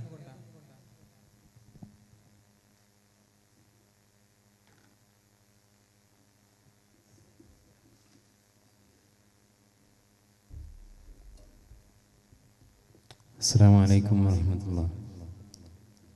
ഇവിടെ ഞങ്ങൾ പ്രസ്താവിച്ചത് ഇസ്തിഗാസ ദീനിൽ തെളിവാണ്. അഹ്ലുസുന്നത്തി വൽ ജമാഅയിൽ വിശ്വസിക്കുന്ന ഓരോരുത്തരും അത് ഇതുവരെ ചെയ്തു പോന്നതുമാണ്. ഇദ്ദേഹം ചോദിച്ചത്, നമുക്കൊരു പ്രതിസന്ധി ഘട്ടം വന്നു കഴിഞ്ഞാൽ അള്ളാഹുവിനോടാണോ അല്ലെങ്കിൽ ഔലിയാക്കന്മാരെ കൊണ്ടാണോ തേടേണ്ടതെന്ന് ചോദിക്കുമ്പോൾ, ഒരുപക്ഷെ പാപികളായ നമ്മൾ അള്ളാഹുവിനോട് നേരിട്ട് ചോദിക്കുമ്പോൾ ഒരുപക്ഷെ അള്ളാഹു തആല പെട്ടെന്ന് ഉത്തരം നൽകിക്കൊള്ളണമെന്നില്ല. അപ്പോൾ നമ്മൾ ഉത്തരം ലഭിക്കാൻ വേണ്ടി അമ്പിയാക്കന്മാരെ, ഔലിയാക്കന്മാരെ അല്ലെങ്കിൽ സ്വാലിഹീങ്ങളായ ആളുകളെ തേടിക്കൊണ്ട് അള്ളാഹുവിനോട് സഹായം തേടും. അപ്പോൾ ഒരുപക്ഷെ ഇസ്തിജാബത്ത് ലഭിക്കാൻ ഏറ്റവും എളുപ്പമാവുക അള്ളാഹുവിന് ഇഷ്ടപ്പെട്ട ആളുകൾ ചോദിക്കുമ്പോഴായിരിക്കും. അസ്സലാമു അലൈക്കും. ഉപചോദ്യമുണ്ടോ? ആദ്യം ചോദിച്ച ചോദ്യവുമായി ബന്ധപ്പെട്ട ഉപചോദ്യം ഉണ്ടെങ്കിൽ ചോദിക്കാം.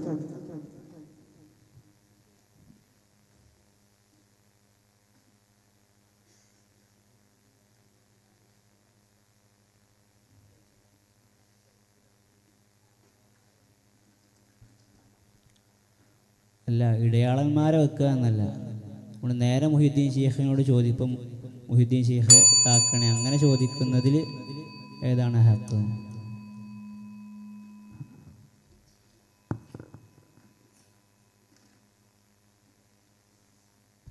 ചോദ്യം ഒന്നുകൂടി.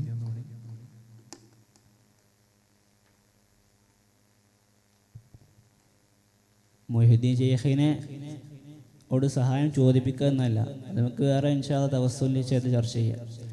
നേരെ മൊഹീദ്ദീൻ ഷെയ്ഖ് കാക്കടയെന്ന് ചോദിച്ചുകൊണ്ട് അവിടെ അങ്ങനെ അവൻ്റെ ആവശ്യം നിർവഹിക്കലാണോ അതോ നേരെ അള്ളാഹിനോട് ചോദിച്ച ആവശ്യം നിർവഹിക്കലാണോ നല്ലത്?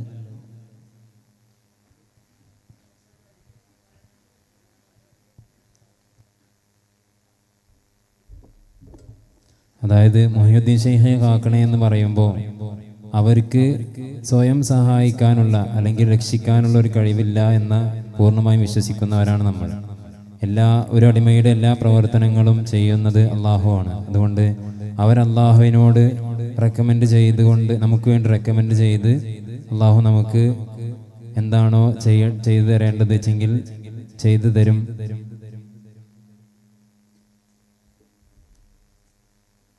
ഗ്രൂപ്പ് സിക്ക് ക്വസ്റ്റ്യൻ ചോദിക്കും.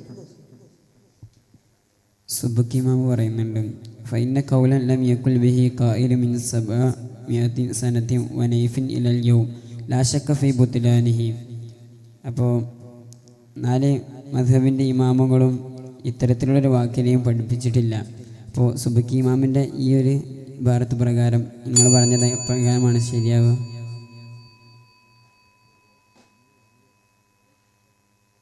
സുബ്കി ഇമാമിൻ്റെ ഒരു ഇബാറത്തുണ്ട്, ഫഇന്ന ഖൗലൻ ലം യകുൽ ബിഹി ഖായിലു മിൻ 700 സനതി വനൈഫിൻ ഇലൽ യൗം ലാ ശക്ക ഫീ ബുത്ലാനിഹി. അർത്ഥം, ഈ നൂറ്റാണ്ടിനിടയിൽ ഇന്നോളം ഒരാളും പറഞ്ഞിട്ടില്ലാത്ത അഭിപ്രായം ബാത്തിലാണെന്നുള്ളതാണ് സാരാംശം.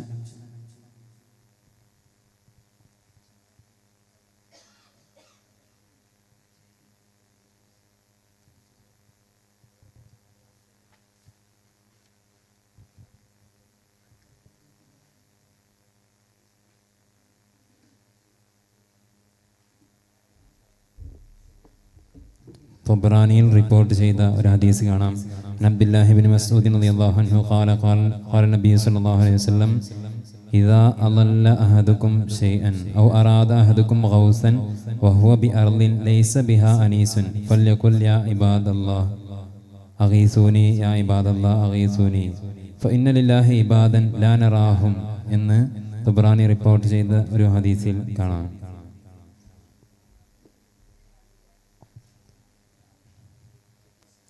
ഈ ഹദീസിൻ്റെ അർത്ഥമൊന്ന് വിശദീകരിച്ചുകൊണ്ട് അതിൽ എപ്രകാരമാണ് ഇസ്തിയാസ എന്ന് നമ്മളൊന്ന് വിശദീകരിച്ചാൽ നന്നായി.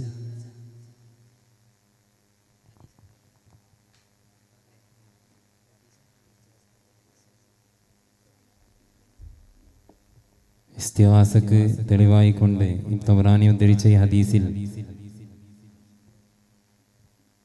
നിങ്ങൾക്ക് വല്ല പ്രയാസവും വന്നു കഴിഞ്ഞാൽ അവൻ ആരുമില്ലാത്ത ഒരു ഭൂമിയിലാണ്. അവൻ പറയണം യാ ഇബാദല്ലാഹി അഗീസൂനി യാ ഇബാദല്ലാഹി അഗീസൂനി എന്ന് പറഞ്ഞാൽ ഫഇന്ന ലില്ലാഹി ഇബാദൻ ലാ നറാഹും വഹാദാ യദുല്ലു അലാ ജവാസിൽ ഇസ്തിഗാസതി മിമ്മൻ ലാ നറാഹും മിൻ ഇബാദില്ലാഹി. ഇവിടെ ഈ ഹദീസിൽ ഇസ്തിഗാസ ജായിസാണ് എന്നതിൻ്റെ മേലിൽ അറിയിക്കുന്നുണ്ട്.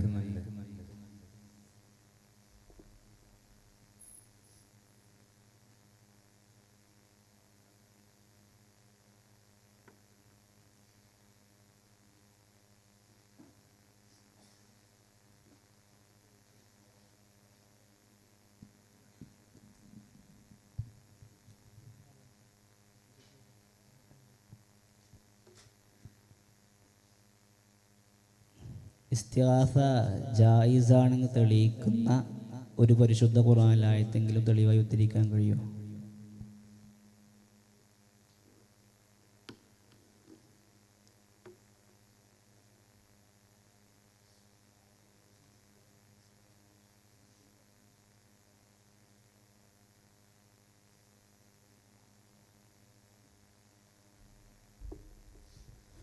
ഖുർആനിലായത്ത് സൂറത്തുൽ ഇബ്രാഹിമിൽ 11-ാമത്തെ ആയത്തിൽ പറയുന്നുണ്ട്, വമാ കാന ലനാ അൻ നഅതിയകും ബിസുൽത്താനിൻ ഇല്ലാ ബിഇദ്നില്ലാഹി വഅലല്ലാഹി ഫല്യതവക്കലിൽ മുഅ്മിനൂൻ. അല്ലാഹുവിൻ്റെ ഒറ്റ അനുമതിയല്ലാതെ ഞങ്ങൾക്ക് പ്രവാചകന്മാർക്ക് എന്നാണ് നമ്മുടെ ഉദ്ദേശം. ഒരു മുഅ്ജിസത്തും കൊണ്ടുവരാൻ സാധ്യമല്ല. ചുരുക്കത്തിൽ മനുഷ്യൻ ഒറ്റ പ്രവർത്തനങ്ങൾ ഉള്ളതും ഇല്ലാത്തതുമായ എല്ലാ കാര്യങ്ങളും അള്ളാഹുവിൻ്റെ പക്കൽ നിന്നാണ് ആ പ്രവൃത്തി വരുന്നത്.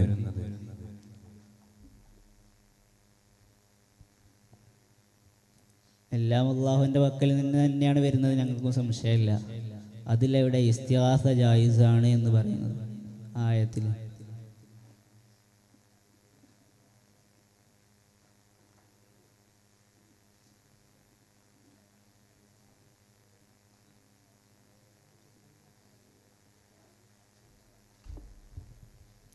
ഇവിടെ ഫല്യതവക്കലിൽ മുഅ്മിനൂൻ എന്നതുകൊണ്ടുള്ള ഉദ്ദേശം,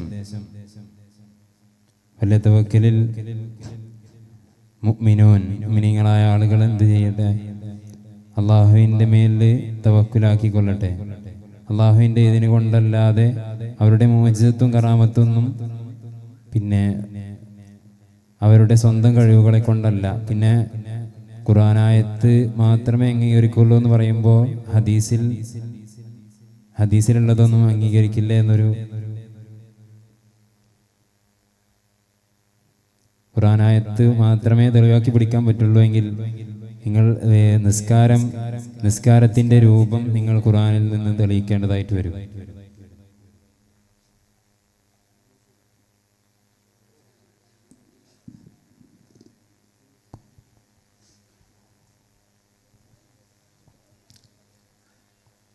ഉദ്ഉനി വസ്തജിബ് ലക്കും എന്ന് അള്ളാഹു ശുദ്ധ ഖുർആനിൽ പറഞ്ഞിട്ടുണ്ട്. ഇത്തരം ഒരു പച്ച അറബിയിൽ പരാമർശിച്ച സാഹചര്യത്തിൽ എന്തിനാണ് ഇസ്തിആസ, ഒരു ഇടനിലക്കാരൻ്റെ സാധ്യത എന്തിനാണ്?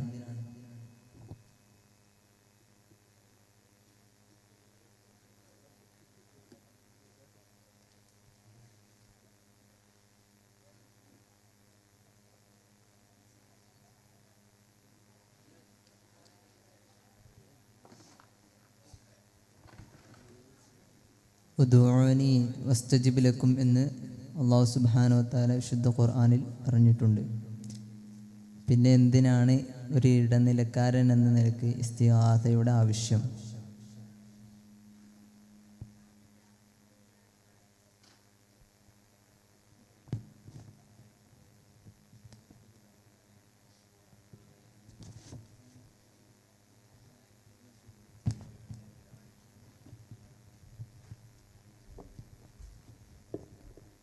ഇവിടെ ഓതപ്പെട്ട ആയത്തിൽ നിന്ന് കിട്ടുന്ന മാന അള്ളാഹുവിനോട് ചോദിച്ചാൽ അള്ളാഹു താല തീർച്ചയായും തരും എന്നുള്ളതാണ്. അതിൽ നിന്ന് അള്ളാഹു അല്ലാത്ത ഔലിയാക്കളോടും മറ്റു മശായിഖുമാരോടൊക്കെ ചോദിച്ചാൽ, അവരോട് സഹായം തേടിയാൽ, ഇസ്തിഗാസ ചെയ്താൽ അതിനുള്ള ഉത്തരം നമുക്ക് കിട്ടുന്നില്ല എന്ന് ഈ ആയത്ത് മനസ്സിലാക്കുന്നില്ല. അള്ളാഹുനോട് ചോദിച്ചാൽ അള്ളാഹു താല ഉത്തരം തരും എന്നാണ് ഈ ആയത്തിൽ നിന്ന് കിട്ടുന്ന സാരം. അങ്ങനെ ചോദിക്കാൻ ഖുർആനിൽ എവിടെയെങ്കിലും ഒരു ആഹ്വാനമുണ്ടോ?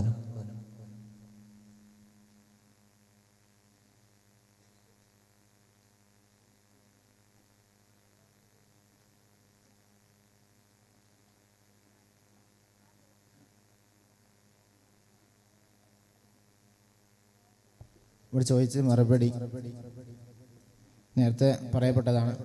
സൂറത്തുൽ തഹരീമിൽ നമുക്ക് കാണാം. ബിസ്മില്ലാഹിർ റഹ്മാനിർ റഹീം. ഫഇന്നല്ലാഹു മൗലാഹു വജിബ്രീൽ വസ്സാലിഹുൽ മുഅ്മിനീന വൽ മലായികതു ബഅദ ദാലിക ദഹീർ എന്നതിൽ അള്ളാഹുവും ജിബ്രീൽ അലൈഹിസ്സലാമും വിശ്വാസികളിൽ നിന്നുള്ള സജ്ജനങ്ങളും മറ്റു മലക്കുമാണ് അതിനുശേഷം സഹായികൾ. ഈ ആയത്തിൽ മലക്കുകളെയും പ്രത്യേകിച്ച് ജിബ്രീൽ അലൈഹിസ്സലാമിനെയും സജ്ജനങ്ങളെയും സഹായിയായി അള്ളാഹു പരിചയപ്പെടുത്തുന്നു. ഇതിൽ നിന്ന് നേരത്തെ ഒരു ആയത്ത് പറയുകയുണ്ടായി സൂറത്തുൽ അൻകബൂത്തിൽ, അതായത് നിങ്ങൾക്ക് അള്ളാഹു അല്ലാതെ മറ്റൊരു സംരക്ഷകനും സഹായവും ഇല്ല എന്ന്. ഇതിന് ശേഷമാണ് നാം ഈ ആയത്ത് അതായത് സൂറത്തുൽ തഹരീമിലെ ആയത്ത് ഓതപ്പെട്ടത്. അപ്പോൾ അതിനുള്ള ഉത്തരം അതിൽ നിന്ന് മനസ്സിലാക്കാൻ സാധിക്കും. കൺക്ലൂഷൻ.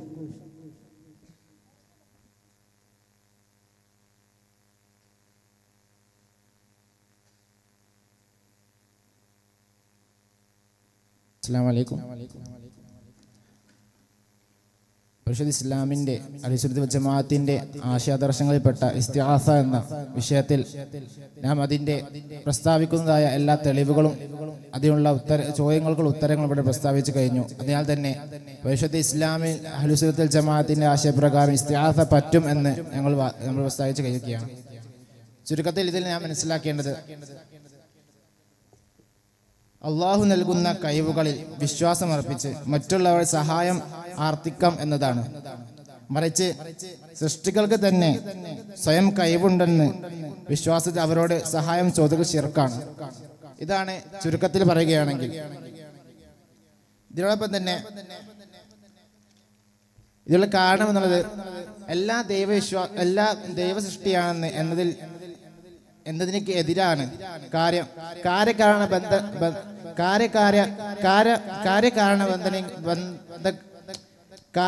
ബന്ധങ്ങൾക്ക് അധീനമായി ദൈവസൃഷ്ടിയല്ലെന്ന് വിശ്വസിക്കാൻ സത്യവിശ്വാസിക്ക് പറ്റുകയില്ല.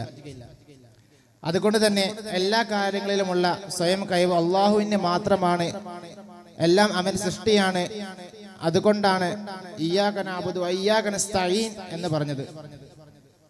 ഈ വിശ്വാസത്തോടെ മറ്റുള്ളവരോട് സഹായം ചോദിക്കൽ ഇയ്യാക നഅ്ബുദു വഇയ്യാക നസ്തഈൻ എന്നതിലേക്ക് എതിരുമല്ല. ഈ വിശ്വാസം കൂടാതെ കാര്യകാരണ ബന്ധങ്ങൾക്ക് അതീതമായി വിഷയങ്ങളിൽ പോലും സൃഷ്ടികളോട് സഹായ അഭ്യർത്ഥന നടത്തുന്നത് ഇയ്യാക നഅ്ബുദു വഇയ്യാക നസ്തഈൻ എന്നതിലേക്ക് എതിരുമാണ്. ഇതിൽ നിന്ന് അഹ്ലുസുന്നത്ത് വൽ ജമാഅത്തിന്റെ ആശയാദർശങ്ങളിൽപ്പെട്ട ഇസ്തിആസയെ ഞങ്ങളിവിടെ സ്ഥാപിച്ചിരിക്കുകയാണ് എന്ന് മാത്രം പറഞ്ഞുകൊണ്ട് നിർത്തുന്നു. വാഹിറു അൽഹംദുലില്ലാഹി റബ്ബിൽ ആലമീൻ. അസ്സലാമു അലൈക്കും. അടുത്ത ടീമിന്റെ വിഷയാവതരണം.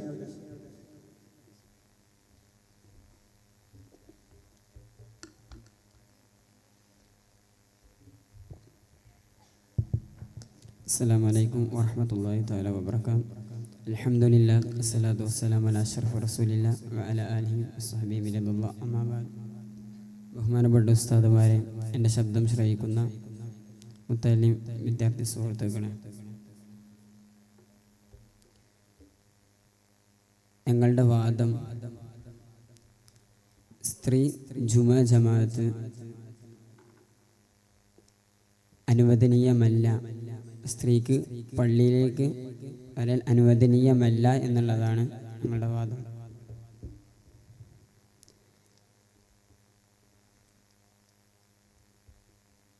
നമുക്കറിയാം, സ്ത്രീ എന്ന് പറയുന്നത് സ്ത്രീയും പുരുഷനും സ്ത്രീയെ അപകീർത്തിക്കപ്പെടുകയല്ല. സ്ത്രീയും പുരുഷനും എന്ന് പറയുന്നത് ഏതൊരു വിഭാഗം ആളുകളാവട്ടെ, സയൻറ്റിഫിക് ആവട്ടെ, സാമൂഹികമാവട്ടെ, ഏതൊരു വിഭാഗത്തിലും സ്ത്രീ പുരുഷനേക്കാൾ പലവിധ കാരണങ്ങളാൽ വ്യത്യാസപ്പെട്ടവളാണ്. അതിനാൽ തന്നെ പള്ളി പ്രവേശനം, സ്ത്രീ ജമാഅത്ത് എന്ന് പറയുന്നത് ഒരിക്കലും സ്ത്രീയും പുരുഷനും ഒരേ വിധത്തിൽ വരില്ല. അതുപോലെ തന്നെ സ്ത്രീയെക്കുറിച്ച് പ്രതിപാദിക്കുന്ന മുഴുവൻ സ്ഥലങ്ങളിലും നമുക്കറിയാം, സദ്ദുൽ ബാബ്, മലിനത്വ ഷഹവത്തിനെ തൊട്ട് തടയാന്നാണ് പറയാറുള്ളത്. സ്ത്രീ എന്ന് പറയുന്നവൾ എപ്പോഴും ആകർഷിക്കപ്പെടുന്നവളാണ്. അവളുടെ ത്വബഈയായിട്ടുള്ള ഒരു സൃഷ്ടിപ്പ് തന്നെ അപ്രകാരമാണ്. അതിനാൽ സ്ത്രീ എന്ന് പറയുന്ന സ്ത്രീ എപ്പോഴും ആകർഷിക്കപ്പെടുന്നവളാണ്. അതിനാൽ തന്നെ ആ ഒരു മലിനത്വ ഷഹവത്തിനെ തടയാൻ വേണ്ടിയിട്ട് പള്ളിപ്രവേശനം ഒരിക്കലും അനുവദനീയമല്ല എന്ന് തന്നെ നമുക്ക് പറയാൻ സാധിക്കും. അതുപോലെ തന്നെ നമുക്കറിയാം, ലാ തംനഉ നിസാഅകുമുൽ മസാജിദ് വബുയൂതുഹുന്ന ഖൈറുൻ ലഹും. ഈ പറഞ്ഞതിൻ്റെ അർത്ഥം പ്രത്യക്ഷമായിട്ട് വെക്കുകയാണെങ്കിൽ ഈ ഇതുമായിട്ട് വല്ല എതിരില്ല എന്നാണ് നമുക്ക് തോന്നുക. പക്ഷേ ഇതിലേക്ക് ഇങ്ങനെ നമുക്ക് അർത്ഥം വെക്കാം, ലാ തംനഉ നിസാഅകുമുൽ മസാജിദ്, നിങ്ങളാരും എന്താവേണ്ട, സ്ത്രീകൾ പള്ളിയെ തൊട്ട് തടയേണ്ട, ഞാൻ തന്നെ തടഞ്ഞോളാം എന്ന് നബി സല്ലല്ലാഹു അലൈഹി വസല്ലമ തങ്ങളെന്ന് പറഞ്ഞിട്ടുണ്ട്. അതിനർത്ഥം ഇപ്പോൾ നമ്മൾ തടയണ്ട എന്നല്ല, ഇപ്പോൾ നമ്മൾ തടയണം. അപ്പോൾ സ്ത്രീയെ പള്ളിയിൽ പ്രവേശിക്കലിനെ തൊട്ട് അന്ന് മുതലേ തടഞ്ഞിട്ടുണ്ട്. അപ്പോൾ ഇന്നും അതിന് നമ്മൾ തടയും. അതുപോലെ തന്നെ ഒരു ഹദീസിൽ നമുക്ക് കാണാൻ സാധിക്കും, നബി സല്ലല്ലാഹു അലൈഹി വസല്ലമ തങ്ങൾ രോഗിയായിട്ട് റൂമിൻ്റെ അകത്തിരിക്കുന്ന സമയത്ത് നബി തങ്ങളുടെ അടുത്തേക്ക് വന്ന് ചോദിക്കുമ്പോൾ നബി തങ്ങൾ പറയുന്നുണ്ട് ഫസല്ലു അയ്യുഹന്നാസ് ഫീ ബുയൂത്തിക്കും ഫഇന്ന അഫ്ളല സ്വലാത്തി സ്വലാത്തുൽ മർഇ ഫീ ബൈതി ഇല്ലൽ മക്തൂബ എന്ന് പറയുന്നുണ്ട്. അവിടെ നമുക്ക് കാണാൻ സാധിക്കും ബുഖാരി റിപ്പോർട്ട് ചെയ്ത ഹദീസാണ്. ആ പറഞ്ഞ ഹദീസിൽ സ്വലാത്തുൽ മർഇ എന്ന് പറയുന്നതിന് ഫതുൽ ബാരി 3-ാം ജുസ് 144-ാമത്തെ പേജിൽ മർഇ എന്നതിലേക്ക് വിവക്ഷ നൽകുന്നത് പുരുഷവർഗം എന്നുള്ളതാണ്. അതുപോലെ തന്നെ സ്ത്രീയും പുരുഷനും അള്ളാഹുവിൻ്റെ സൃഷ്ടിപ്പിൽ വളരെ വ്യത്യസ്തപരമായിട്ടുള്ള ജനിതക സ്വഭാവത്തോടു കൂടിയിട്ട് സൃഷ്ടിക്കപ്പെട്ടവളാണ്. അതുകൊണ്ട് തന്നെ സ്ത്രീക്ക് ജമാഅത്തിലേക്ക് പള്ളിയിൽ വരൽ സുന്നത്തില്ല എന്ന് പറയുന്നുണ്ട്. നമുക്കറിയാം പുരുഷനിക്കാണെങ്കിൽ ശക്തമത്തായ സുന്നത്താണ്. ഇതിൽ നിന്നെല്ലാം നമുക്ക് മനസ്സിലാവുന്നത് സ്ത്രീയെ പള്ളിയിൽ പ്രവേശിക്കലിനെ തൊട്ട് തടയണമെന്നുള്ളതാണ്. അതുപോലെ തന്നെ നമുക്കറിയാം ജമാഅത്തിൽ പങ്കെടുക്കാൻ വേണ്ടിയിട്ട് ഉമ്മുൽ ഉമൈരീൻ റളിയല്ലാഹു അൻഹ വന്നപ്പോൾ നബി സല്ലല്ലാഹു അലൈഹി വസല്ലമ തങ്ങൾ ആ മഹിളയെ നിരുത്സാഹപ്പെടുത്തിയൊരു ചരിത്രമുണ്ട്. ഇതിൽ നിന്നെല്ലാം വ്യക്തമാവുന്നത് സ്ത്രീ പള്ളിയിൽ പ്രവേശിക്കൽ അന്നു മുതൽ ഇനിയുള്ള അങ്ങോട്ടുള്ള കാലം വരേക്കും സ്ത്രീ പള്ളിയിൽ പ്രവേശിക്കലിനെ തൊട്ട് തടയപ്പെട്ടവളാണ്. അതുപോലെ തന്നെ തുഹ്ഫ 2-ാം ജുസ് 252-ാമത്തെ പേജിൽ വളരെ വ്യക്തമായിട്ട് തന്നെ പറയുന്നുണ്ട്, ഒരു രക്ഷകർത്താവ്, ഭർത്താവ്, യജമാനൻ തുടങ്ങിയവരുടെ അനുവാദമില്ലാതെയും ഇനി അനുവാദമുണ്ടെങ്കിൽ തന്നെ തനിക്കോ മറ്റുള്ളവർക്കോ ഫിത്തിനെ തൊട്ട് ഭയമുണ്ടെങ്കിൽ, അങ്ങനെ ഭയമുണ്ടെങ്കിൽ സ്ത്രീയെ ഒരിക്കലും എന്താകാൻ പറ്റില്ല, എങ്ങനെയായാലും പള്ളിയിലേക്ക് എന്താകാൻ പറ്റില്ല, പറഞ്ഞേക്കാൻ പറ്റൂല എന്ന് പറയുന്നുണ്ട്. അതിനിക്ക് ശേഷം ഒരുപാട് മുത്തഫഖുൻ അലൈഹിയായിട്ടുള്ള ഹദീസുകൾ കൊണ്ടുവന്നാണ്ട് ഇബ്നു ഹജർ തങ്ങൾ തൂഫ 2-ാം ജുസ് 252-ാമത്തെ പേജിൽ വളരെ വ്യക്തമായിട്ട് പറയുന്നുണ്ട്. അതുപോലെ തന്നെ പരിശുദ്ധമാക്കപ്പെട്ട ഖുർആനിൽ പള്ളിയെ പറ്റി പറയുമ്പോൾ അവിടെ 2 സൂറത്തുകളിലായിട്ട് തൗബയിലും സൂറത്ത് തൗബ, സൂറത്ത് നൂർ, ഈ 2 സൂറത്തിലും പള്ളിയെക്കുറിച്ച് പറയുന്നിടത്ത് പുരുഷന്മാരെയാണ് പറയുന്നത്. ഇതിൽ നിന്നെല്ലാം നമുക്ക് മനസ്സിലാവുന്നത് സ്ത്രീ എന്ന് പറയുന്നവൾ ഒരിക്കലും പള്ളിയിലേക്ക് അവളെ പ്രവേശിപ്പിച്ചുകൂടാ. ഞാൻ ആമുഖത്തിൽ സൂചിപ്പിച്ചതുപോലെ തന്നെ സദ്ദുൽ ബാബ്, മദിനത്തു ഷഹവത്തിനെ തൊട്ട് തടയാന്നുള്ളതാണ് അതിൻ്റെ മുഖ്യമായിട്ടുള്ള കാരണം. അപ്പോൾ പിന്നെ പറയുന്നുണ്ട് അജൂസത്താണെങ്കിൽ അവളെ കാണാൻ കൊള്ള, വിരൂപിയാണെങ്കിൽ അവളെ അത്തറ് പൂശാൻ പറ്റൂല, അങ്ങനെയൊക്കെയാണെങ്കിൽ എന്നൊക്കെ പറയുന്നുണ്ട്. പക്ഷേ അതിൻ്റെയൊക്കെ ഉദ്ദേശം എന്ന് പറയുന്നത് സ്ത്രീയുടെ സ്വഭാവം ഒരിക്കലും അങ്ങനത്തെ ഒരു കാര്യത്തെ ഇഷ്ടപ്പെടാത്തവളാണ്. അപ്പോൾ ഇതിൻ്റെയൊക്കെ വിവക്ഷ എന്ന് പറയുന്നത് ഒരിക്കലും സ്ത്രീക്ക് പള്ളിയിലേക്ക് വരലിനെ തൊട്ട് എല്ലാ സമയത്തും തടയപ്പെട്ടവളാണ് എന്നുള്ളതാണ്.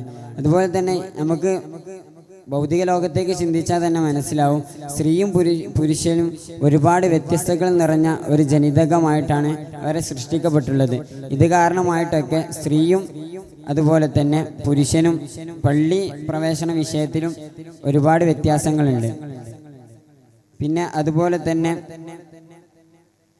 ജമലിൽ പറയുന്നുണ്ട്, പള്ളിയിൽ വെച്ച് നിർവഹിക്കാവുന്ന സുന്നത്ത് ജമാഅത്ത് പുരുഷന്മാർക്ക് മുഅക്കദായ സുന്നത്താവുന്നിടത്തും സ്ത്രീകൾക്ക് ജമാഅത്ത് പള്ളിയിൽ വെച്ച് ജമാഅത്ത് എന്നല്ല സുന്നത്തേ ഇല്ല, ജമാഅത്ത് സുന്നത്തേ ഇല്ല എന്ന് ജമലിൽ പറയുന്നുണ്ട്. അപ്പോൾ ഇതിൽ നിന്നൊക്കെ മനസ്സിലാവുന്നത് സ്ത്രീകൾക്ക് ഒരിക്കലും പള്ളിയിലേക്ക് വരാൻ പള്ളിയിലേക്ക് വരലിനെ തൊട്ട് അവരെ തടയണമെന്നാണ് ഈ പറഞ്ഞ മുഴുവൻ കിതാബുകളിൽ നിന്നും നമുക്ക് മനസ്സിലാക്കാൻ സാധിക്കുന്നത്. അതുപോലെ തന്നെ പരിശുദ്ധമാക്കപ്പെട്ട ഖുർആനിൻ്റെ തെളിവിനെ നമ്മളിവിടെ ഉദ്ധരിച്ചു കഴിഞ്ഞു. പിന്നെ അതുപോലെ തന്നെ അഖ്ലിയായ ദലീലുകളും നഖ്ലിയായ ദലീലുകളും നമ്മൾ മുന്നേ പറഞ്ഞു കഴിഞ്ഞു. അപ്പോൾ നമുക്കിവിടെ പറയാനുള്ളത് സ്ത്രീ ജമാഅത്ത് പള്ളി പ്രവേശനം ഒരിക്കലും അനുവദിച്ചുകൂടാ. അത് പ്രവാചകന്റെ കാലം മുതൽ ഇന്നേ വരെ അത് നിലനിർന്നുകൊണ്ടിരിക്കുന്നു. ഞങ്ങളുടെ വാദവും അത് തന്നെയാണ്. വാഖിറുദഅ്വാനാ അൽഹംദുലില്ലാഹി റബ്ബിൽ ആലമീൻ. അസ്സലാമു അലൈക്കും വറഹ്മത്തുള്ളാഹി. ഗ്രൂപ്പ് ബിക്ക് ക്വസ്റ്റ്യൻ ചോദിക്കാം. ഷാഫി മദ്ഹബിലെ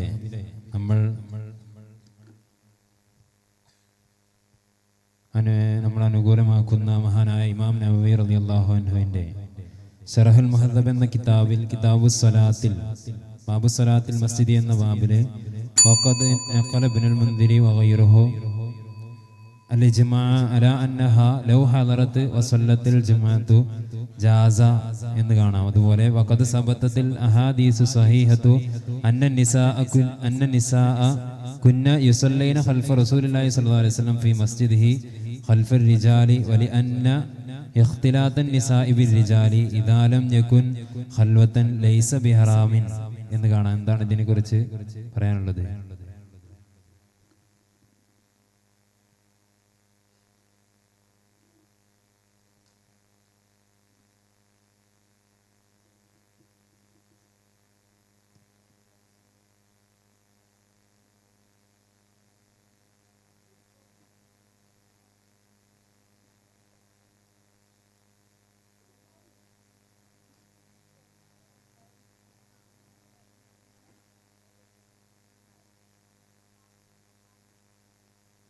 നബി സല്ലല്ലാഹു അലൈഹി വസല്ലം തങ്ങൾ തന്നെ ഈ പള്ളിയിൽ പ്രവേശനം എന്നുള്ളത് അവരെ നിരുത്സാഹപ്പെടുത്തിയിട്ടുണ്ട്. കാരണം അത് ഫിത്നയെ തൊട്ട് ഭയന്നുകൊണ്ടാണ്.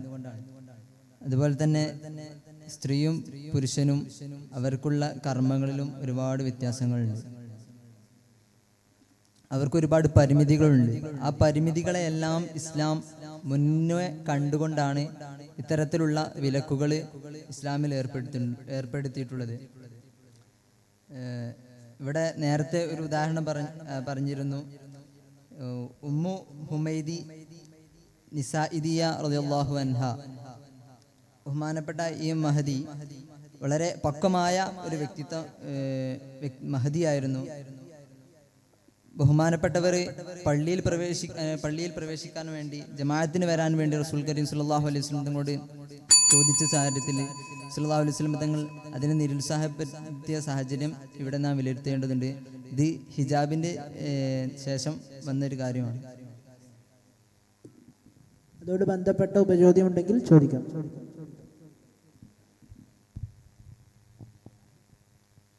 ഇവിടെ ഞങ്ങൾ പ്രസ്താവിച്ച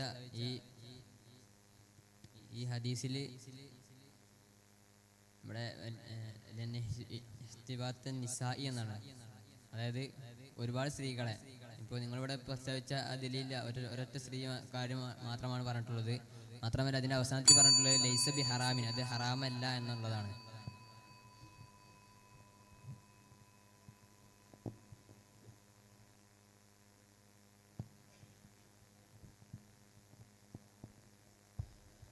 ഒരു സ്ത്രീയെ നിരുത്സാഹപ്പെടുത്തിയാലും അത് എല്ലാ സ്ത്രീകളെയും നിരുത്സാഹപ്പെടുത്തുന്നതിന് തുല്യമാണ്. അതുപോലെ തന്നെ ലാ തംനഉ നിസാഅക്കും അൽ മസാജിദ വബുയൂതുഹുന്ന ഖൈറുൽ ലഹുന്ന എന്ന് റസൂൽ കരീം സല്ലല്ലാഹു അലൈഹി വസല്ലം തങ്ങൾ പറഞ്ഞെടുത്ത് ഞാൻ തന്നെ അവരെ നിരുത്സാഹപ്പെടുത്തിയിട്ടുണ്ട്. നിസാഅക്കും ലാ തംനഉ നിസാഅക്കും അൽ മസാജിദ എന്ന് ഉള്ളിടത്ത് മഹാന്മാരായ പണ്ഡിതന്മാർ വിശദീകരിക്കുന്നത് ഞാൻ തന്നെ അവരെ നിരുത്സാഹപ്പെടുത്തിയിട്ടുണ്ട്, നിങ്ങൾ നിരുത്സാഹപ്പെടുത്തണ്ട. ഞാൻ തന്നെ നിരുത്സാഹപ്പെടുത്തിയോണ്ട് കാരണത്താൽ റസൂലിന്റെ ഒരു കാര്യം പറഞ്ഞാൽ പിന്നെ അതിൻ്റെ അപ്പുറത്തുണ്ടാവില്ലല്ലോ. അതുകൊണ്ട് തന്നെ നിങ്ങൾ പറഞ്ഞാൽ ചിലപ്പോൾ അംഗീകരിക്കാൻ ചിലപ്പോൾ ബുദ്ധിമുട്ടുണ്ടാകും എന്നുള്ള രീതിയിലാണ് ഇത് പറഞ്ഞത്. അതുകൊണ്ട് ബുയൂതഹുന്ന ഖൈറുൽ ലഹുന്ന, അവർക്ക് അവരുടെ വീടുകളാണ് അവർക്ക് ഖൈർ എന്ന് റസൂൽ കരീം സല്ലല്ലാഹു അലൈഹി വസല്ലം തങ്ങൾ പറഞ്ഞിട്ടുണ്ട്. അപ്പോൾ അവിടെയൊക്കെ ഹുന്ന എന്നൊക്കെ ഉപയോഗിച്ചുകൊണ്ട് നമുക്ക് മനസ്സിലാക്കാമല്ലോ ഇതാർക്കാണ് ഉള്ളത്. അടുത്ത ഗ്രൂപ്പിന് ചോദ്യം ചോദിക്കും. അവിടെ ഇപ്പോൾ സ്ത്രീ ജുമാ ജമാഅത്ത് പറ്റില്ല എന്ന് പറഞ്ഞത് മളിനത്തു ഷഹവത്ത് ആണ് എന്നതുകൊണ്ടാണ്. എന്നാൽ ഇതേ സമയം തന്നെ മജ്ലിസുന്നൂർ ഇൽമിൻ്റെ സദസ്സ് അത് അനുവദനീയമാണ്. അവിടെയും ഈ ഒരു പ്രശ്നം മളിനത്തു ഷഹവത്തിൻ്റെ പ്രശ്നം ഉണ്ടാവില്ലേ?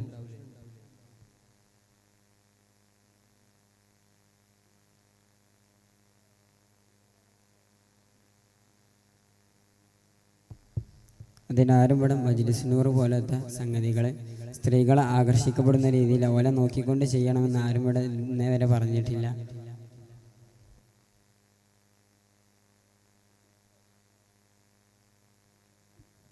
ഉപചോദ്യം ഇല്ലെങ്കിൽ അടുത്ത ഗ്രൂപ്പിന് ചോദിക്കാം. പള്ളിയിൽ ഈ ഷർത്തുകളോട് കൂടെ വന്നാൽ പറ്റുന്നുണ്ട്. അതിൽ പറഞ്ഞ ഷർത്തുകളുണ്ടല്ലോ, മറ്റേ അലങ്കരിക്കാൻ പറ്റില്ല, അങ്ങനത്തെ ഷർത്തുകളോടുകൂടെ പറ്റും. അതേപോലെ തന്നെ ഇവിടെയും ആ ഷർത്തുകൾ പാലിക്കണം.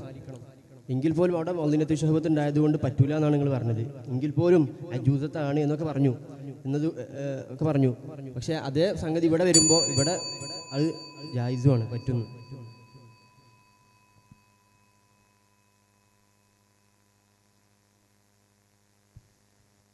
ഇപ്പം തുഹ്ഫയിലൊക്കെ നമുക്ക് പരിശോധിച്ച് നോക്കിയാൽ സ്ത്രീയെ ഉപമിച്ചത് ഉള്ളിനെ കൊണ്ടൊക്കെയാണ്.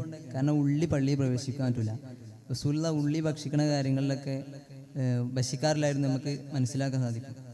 കാരണം അത്തരം ഒരു ഉപമ നടത്തിയിട്ടുണ്ടെങ്കിൽ സ്ത്രീയെ പള്ളിയിൽ പ്രവേശിക്കാൻ പറ്റില്ല എന്ന് തന്നെയാണ്.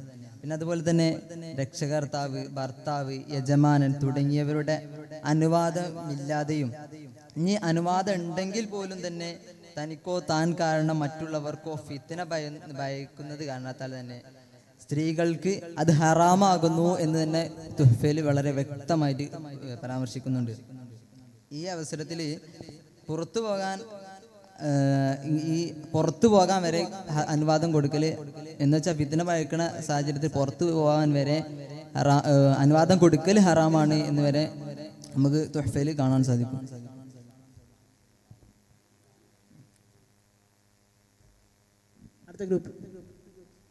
നിങ്ങൾ വാദപ്രകാരം സ്ത്രീകൾ പള്ളികൾ പ്രവേശിക്കാൻ പാടില്ല എന്നാണ്.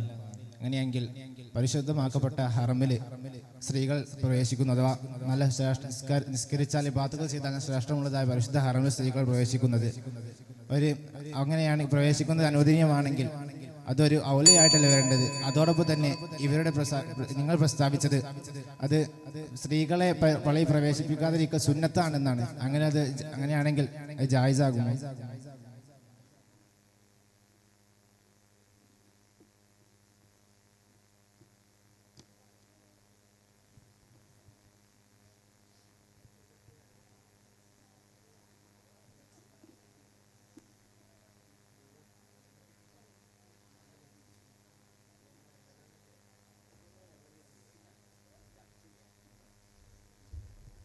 ഇവിടെ ഞങ്ങൾ പള്ളിയിൽ കയറാതിരിക്കൽ സുന്നത്താണെന്ന് നമ്മൾ നേരത്തെ പറഞ്ഞിട്ടില്ല എന്ന്.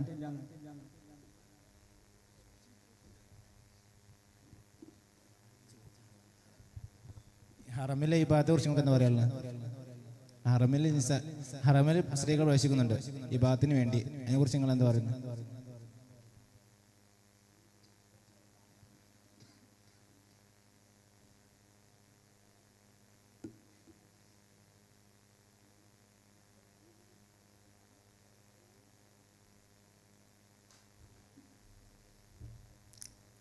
ഈ വിലക്കാത്ത കാര്യത്തിന് നമ്മൾ ചോദിക്കേണ്ട ആവശ്യമില്ലല്ലോ.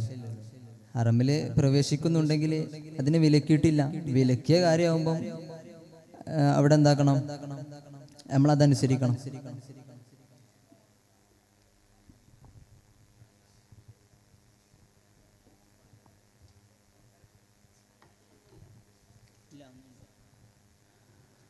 ലാത്തംനഉ മസാജിദ് അല്ലാഹുള്ള ഹദീസിൽ നിങ്ങൾ പറഞ്ഞു നിങ്ങളാരും തടയേണ്ട, അല്ലാഹുവിൻ്റെ റസൂലും തടഞ്ഞേക്കണമെന്ന്.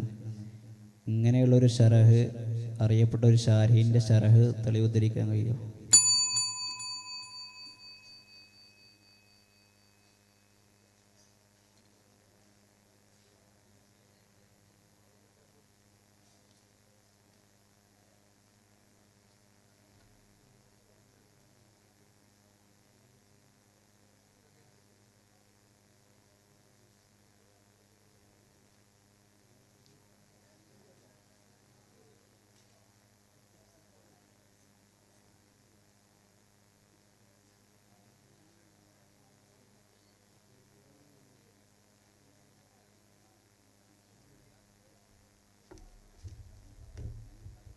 ഇത്തരത്തിൽ ഫതഹുൽ ബാരിയിൽ തന്നെ ഇത്തരത്തിൽ പറഞ്ഞിട്ടുണ്ട്. മാത്രമല്ല ലാത്തംനഉ നിസാകുന്നത് അതാണ് റസൂലിന്റെ ഹദീസാണല്ലോ. ഹദീസുള്ള അതാണ് റസൂൽ പറഞ്ഞതാണല്ലോ. അപ്പൊ അത്തരത്തിൽ ചിന്തിച്ചാൽ തന്നെ മതിയാകും.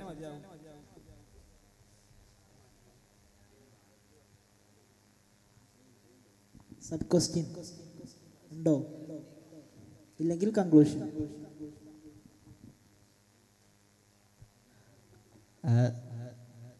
ആ ഹദീസിൽ നിന്ന് ആ ശറഹ് എങ്ങനെ കിട്ടുന്നത് മനസ്സിലായില്ല.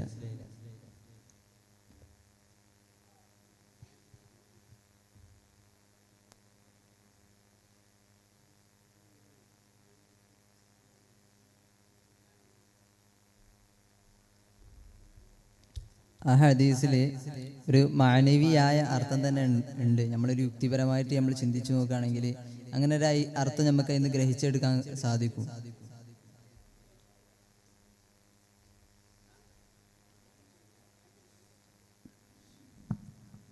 കൺക്ലൂഷൻ.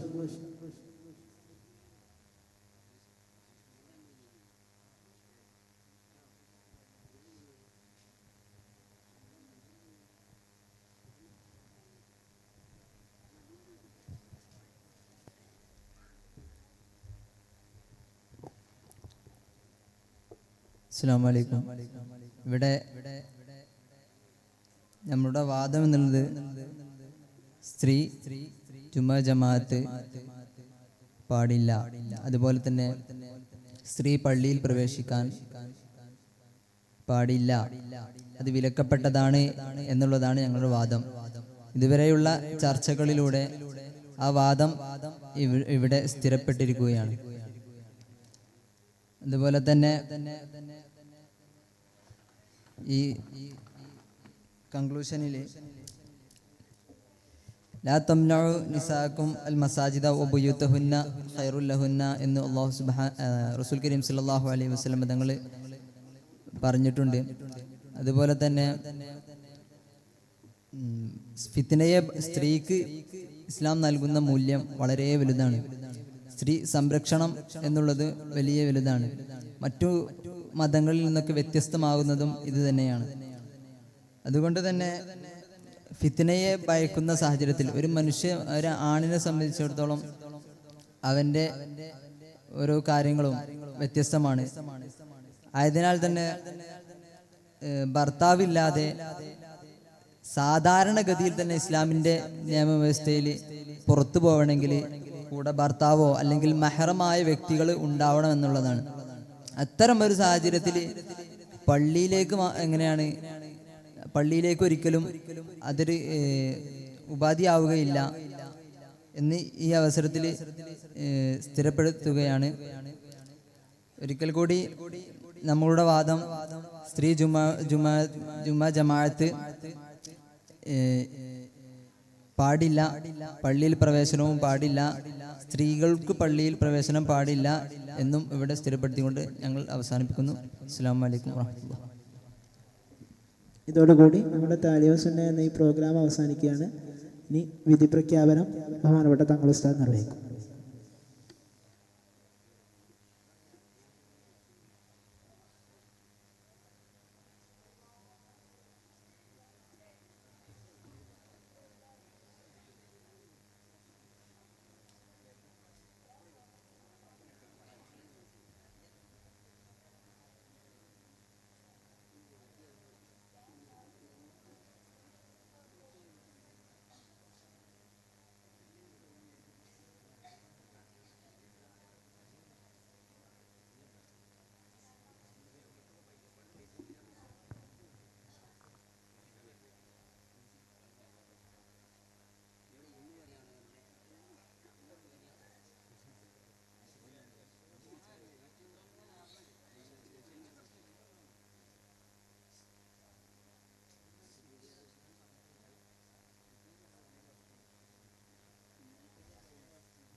അസ്സലാമു അലൈക്കും വറഹ്മത്തുള്ളാഹി വബറകാതുഹു.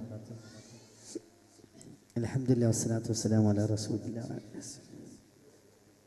അൽഹംദുലില്ലാഹി വളരെ നല്ല രൂപത്തിൽ ഒരു പരിപാടി അവതരിപ്പിച്ചു.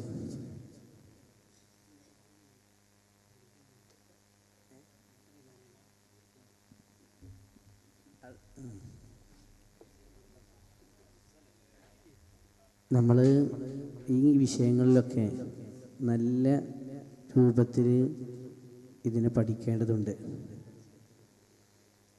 ഇതിപ്പോൾ എനിക്ക് വലിയ പ്രശ്നമില്ല ഇത് പറഞ്ഞു തീർക്കാൻ. കാരണം ആർക്കും തിരിഞ്ഞിട്ടില്ല, അവതരിപ്പിക്കുന്നവർക്ക് തിരിഞ്ഞില്ല, ഇത് പറയുന്നവർക്കൊന്നുമില്ല, കേൾക്കുന്നവർക്കും ഇതൊന്നും തിരിഞ്ഞിട്ടില്ല. അപ്പോൾ ഇതിനെക്കുറിച്ചും കൂടുതൽ ഒന്നും കൂടെ പഠിക്കണം നിങ്ങളൊക്കെ. ഇനി ആർക്കെങ്കിലും ഈ കേൾവികളിനോ അല്ലെങ്കിൽ പറയുന്നവരിലൊക്കെ ആർക്കെങ്കിലും ഇത് പഠിച്ചപ്പോൾ എന്തെങ്കിലും ഇഷ്കാലൊക്കെ വന്നിട്ടുണ്ടെങ്കിൽ സമയം കൂടുതൽ ആയതുകൊണ്ട് തന്നെ നിങ്ങൾക്ക് ക്ലാസ്സുകളിൽ ഇതിനെപ്പറ്റി കൂടുതൽ നിങ്ങൾ കേട്ട് മനസ്സിലാക്കേണ്ടതുണ്ട്. പ്രത്യേകിച്ച് ഈ ചെറിയ കുട്ടികളോടൊക്കെ എന്തെങ്കിലും ഇതിൽ നിങ്ങൾക്ക് ഇഷ്കാൽ വന്നിട്ടുണ്ടെങ്കിൽ നിങ്ങൾ ക്ലാസ്സുകളിൽ ഉസ്താദന്മാരോടോ ഈ വലിയ ഉസ്താദ്